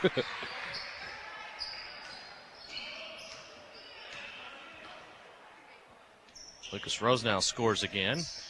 Here's another check of your Bennington State Bank scoreboard. Minneapolis tonight, they rebound after their first loss of the season to Southeast of Saline on Friday as Brian Banks finds Eli Sawyers on the backside for another two. Eli now has 6 in this quarter, 23 for the game. Minneapolis tonight on the boys' side, they dispatch of Valley Heights in big-time fashion, 70-30 over Valley Heights.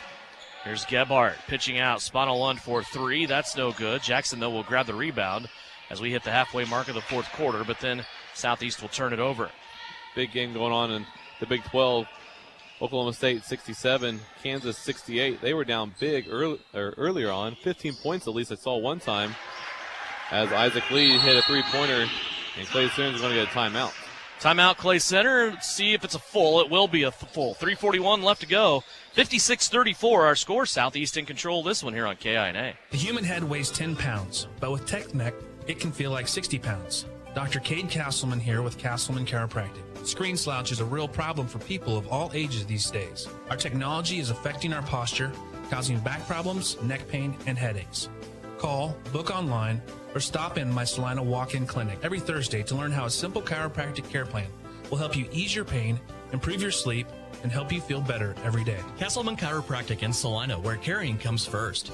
Whether on the field, court, or in the operating room, experience matters. A coach loves an experienced team just like a patient values an experienced doctor. Salina Ortho has ABOS board-certified physicians with over 40 years of orthopedic service. If you need help staying active or just want to discuss options regarding the newest techniques and services and specialties that Salina Ortho provides, see one of our trusted physicians or visit salinaortho.com. Salina Ortho, your voice, your choice, past, present, and future. You're listening to Southeast of Saline basketball on KINA.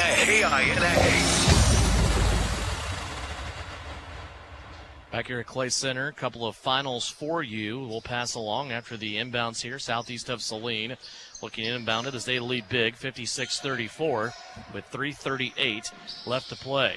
It's Spano Lund, Morical Palmer, Brian Banks, along with Jackson Gebhardt and Eli Sawyer. Sawyer's over 20 for the night. He is the leading scorer right now of both squads with 23. Here's a lob back to the backside of the rim. Nakari went up after it. There was a nice little back chip there on the screen set by Bryant Banks, and just Gebhardt unable to connect with Morical Palmer on that play. But as you said, Jathan, a chance to work on some things offensively, and that's what Southeast did there. Isaac Lee now has hit back-to-back three-pointers. 56-37. Under 3 minutes left to go. Here's a lob at the rim, and it's a turnover for Southeast. Their 5th of the half.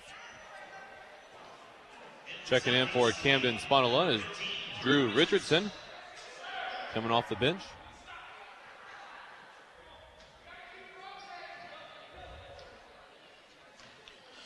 A couple of finals for you. On the girls' side of things, Valley Heights beats Minneapolis tonight 37-27. Isaac Lee gets inside of the Southeast defense this time after making 2 3-pointers, and he'll score a 2. 56-39, a big push here for the Tigers. Brian Banks for 3 is no good. Sawyer's on the backside, grabs the rebound. Now out to Jackson Gebhardt. Gebhardt back to Sawyer's underneath. There's Morical Palmer coming in at the right time. So Nakari Morical Palmer has a baker's dozen now with 13. 2:14 left to play. Trying to round this one out. Don't forget, you will see game wraps tonight on SalinaPost.com.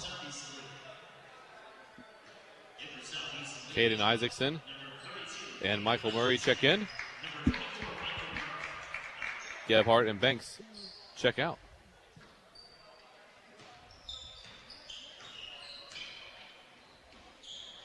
Southeast of Saline with the basketball. They get it to Isaacson on the backside, and Caden will go up and score. 2 points for Caden Isaacson. He becomes the 6th Southeast of Saline player to score this evening. Also into the game, Drew Richardson has checked in. Luca Gebhardt trying to check in right now. He'll replace Nakari Morical Palmer. Also Drake Augustine into the game. He'll replace Eli Sawyers. Sawyers checks out with 23 points. That is a new season high and a new career high for Eli Sawyers. 60-39. Pass over the top, got deflected.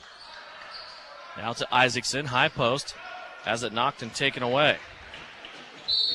Run out now by Clay Center, and they're going to count the basket. Carson Florsch went to the hoop, and he was also fouled from behind, and he will go to the free throw line after the foul on Southeast of Saline. Fouls on Michael Murray, his first personal foul. Florsch at the line to finish up the three-point opportunity. Free throw up, and it's good. Able to complete that three-point play. Southeast looking for their 3rd win in a row here. I think it's safe to say they're going to get it leading by 18 with a minute and a half left. That will put them now on a break the rest of the week from games anyway. They will hit the practice floor and get ready for what may be of the Sterling tournament. Again, the brackets that have been released that you may have seen online or on SalinaPost.com, or they're going to be revamped because Lions had to pull out of the tournament late this afternoon. So a new schedule will be coming involving Southeast of Saline. Under a minute left to go. Southeast comes up empty on that offensive possession. 60-42 our score. Clay Center working the ball up the floor. Isaac Lee has it. Lee now pitches out to Brady Glaves. Up top now with the basketball is Lucas Rosenau. Ball on the floor, goes rolling out. Michael Murray might have had a shot at it, but it's going to be picked up by Glaves. Clay Center will try a 3. Lee on the right corner, and he scores. 11 points in the 4th quarter, 17 for the game for Isaac Lee. 24 seconds left to go, and Southeast throws it out of bounds. 7 turnovers in the half. 17 for the game for the Trojans. I know no matter who's on the floor, that doesn't make Bryson Flax happy. No. Clock down to 17. Clay Center with the basketball. Rosenau has it. Now Lee, he'll try it again. Why not? That one off the mark. Hits the front of the rim. Luke Gebhardt runs down the long rebound. Now to Augustine, and Drake will slam on the brakes and run it out. 60-45 will be your final score. Southeast of Saline has now won their third in a row. They will move their record to 4-4 on the season. Remember, they are 2-1 in league play. They will drop Clay Center to 1-5. 60-45, our final score. Southeast of Saline wins it. When we come back, our Vernon Jewelers Gym of the Game final stats from this contest and a post-game conversation with Bryson Flax. It's all coming up on the post-game report. It's brought to you by L&L Advisors with 3 locations, 2 in Salina and 1 in McPherson. Right here on KINA, Trojans win it 60-45. Are you looking for a local brokerage firm to help with your Medicare, life insurance, and annuities? L&L Advisors is the #1 local Medicare supplement and insurance specialist. Medicare can be confusing. Let the experts at L&L Advisors help make sense of it. Stop by one of 3 locations in Salina or McPherson and speak to an agent about the needs of your family. L&L Advisors, main office at 717 Roach, right off Crawford, and their second location in the Central Mall in Salina, and a new location in McPherson, based on honesty and trust. Contact L&L Advisors today. Vernon Jewelers in downtown Salina has just received a new line of silver designer pieces to the store, and they invite you to stop by and take a look. Vernon Jewelers is also buying silver, gold, and platinum. They'll be happy to inspect your pieces with a full appraisal of value. Specials every day with Vernon's on Facebook, and custom Chiefs pendants available along with custom engraving. Vernon Jewelers, 123 North Santa Fe, downtown Salina, where it's the little things that matter since 1884. One call will do it all. With Will, there's a way.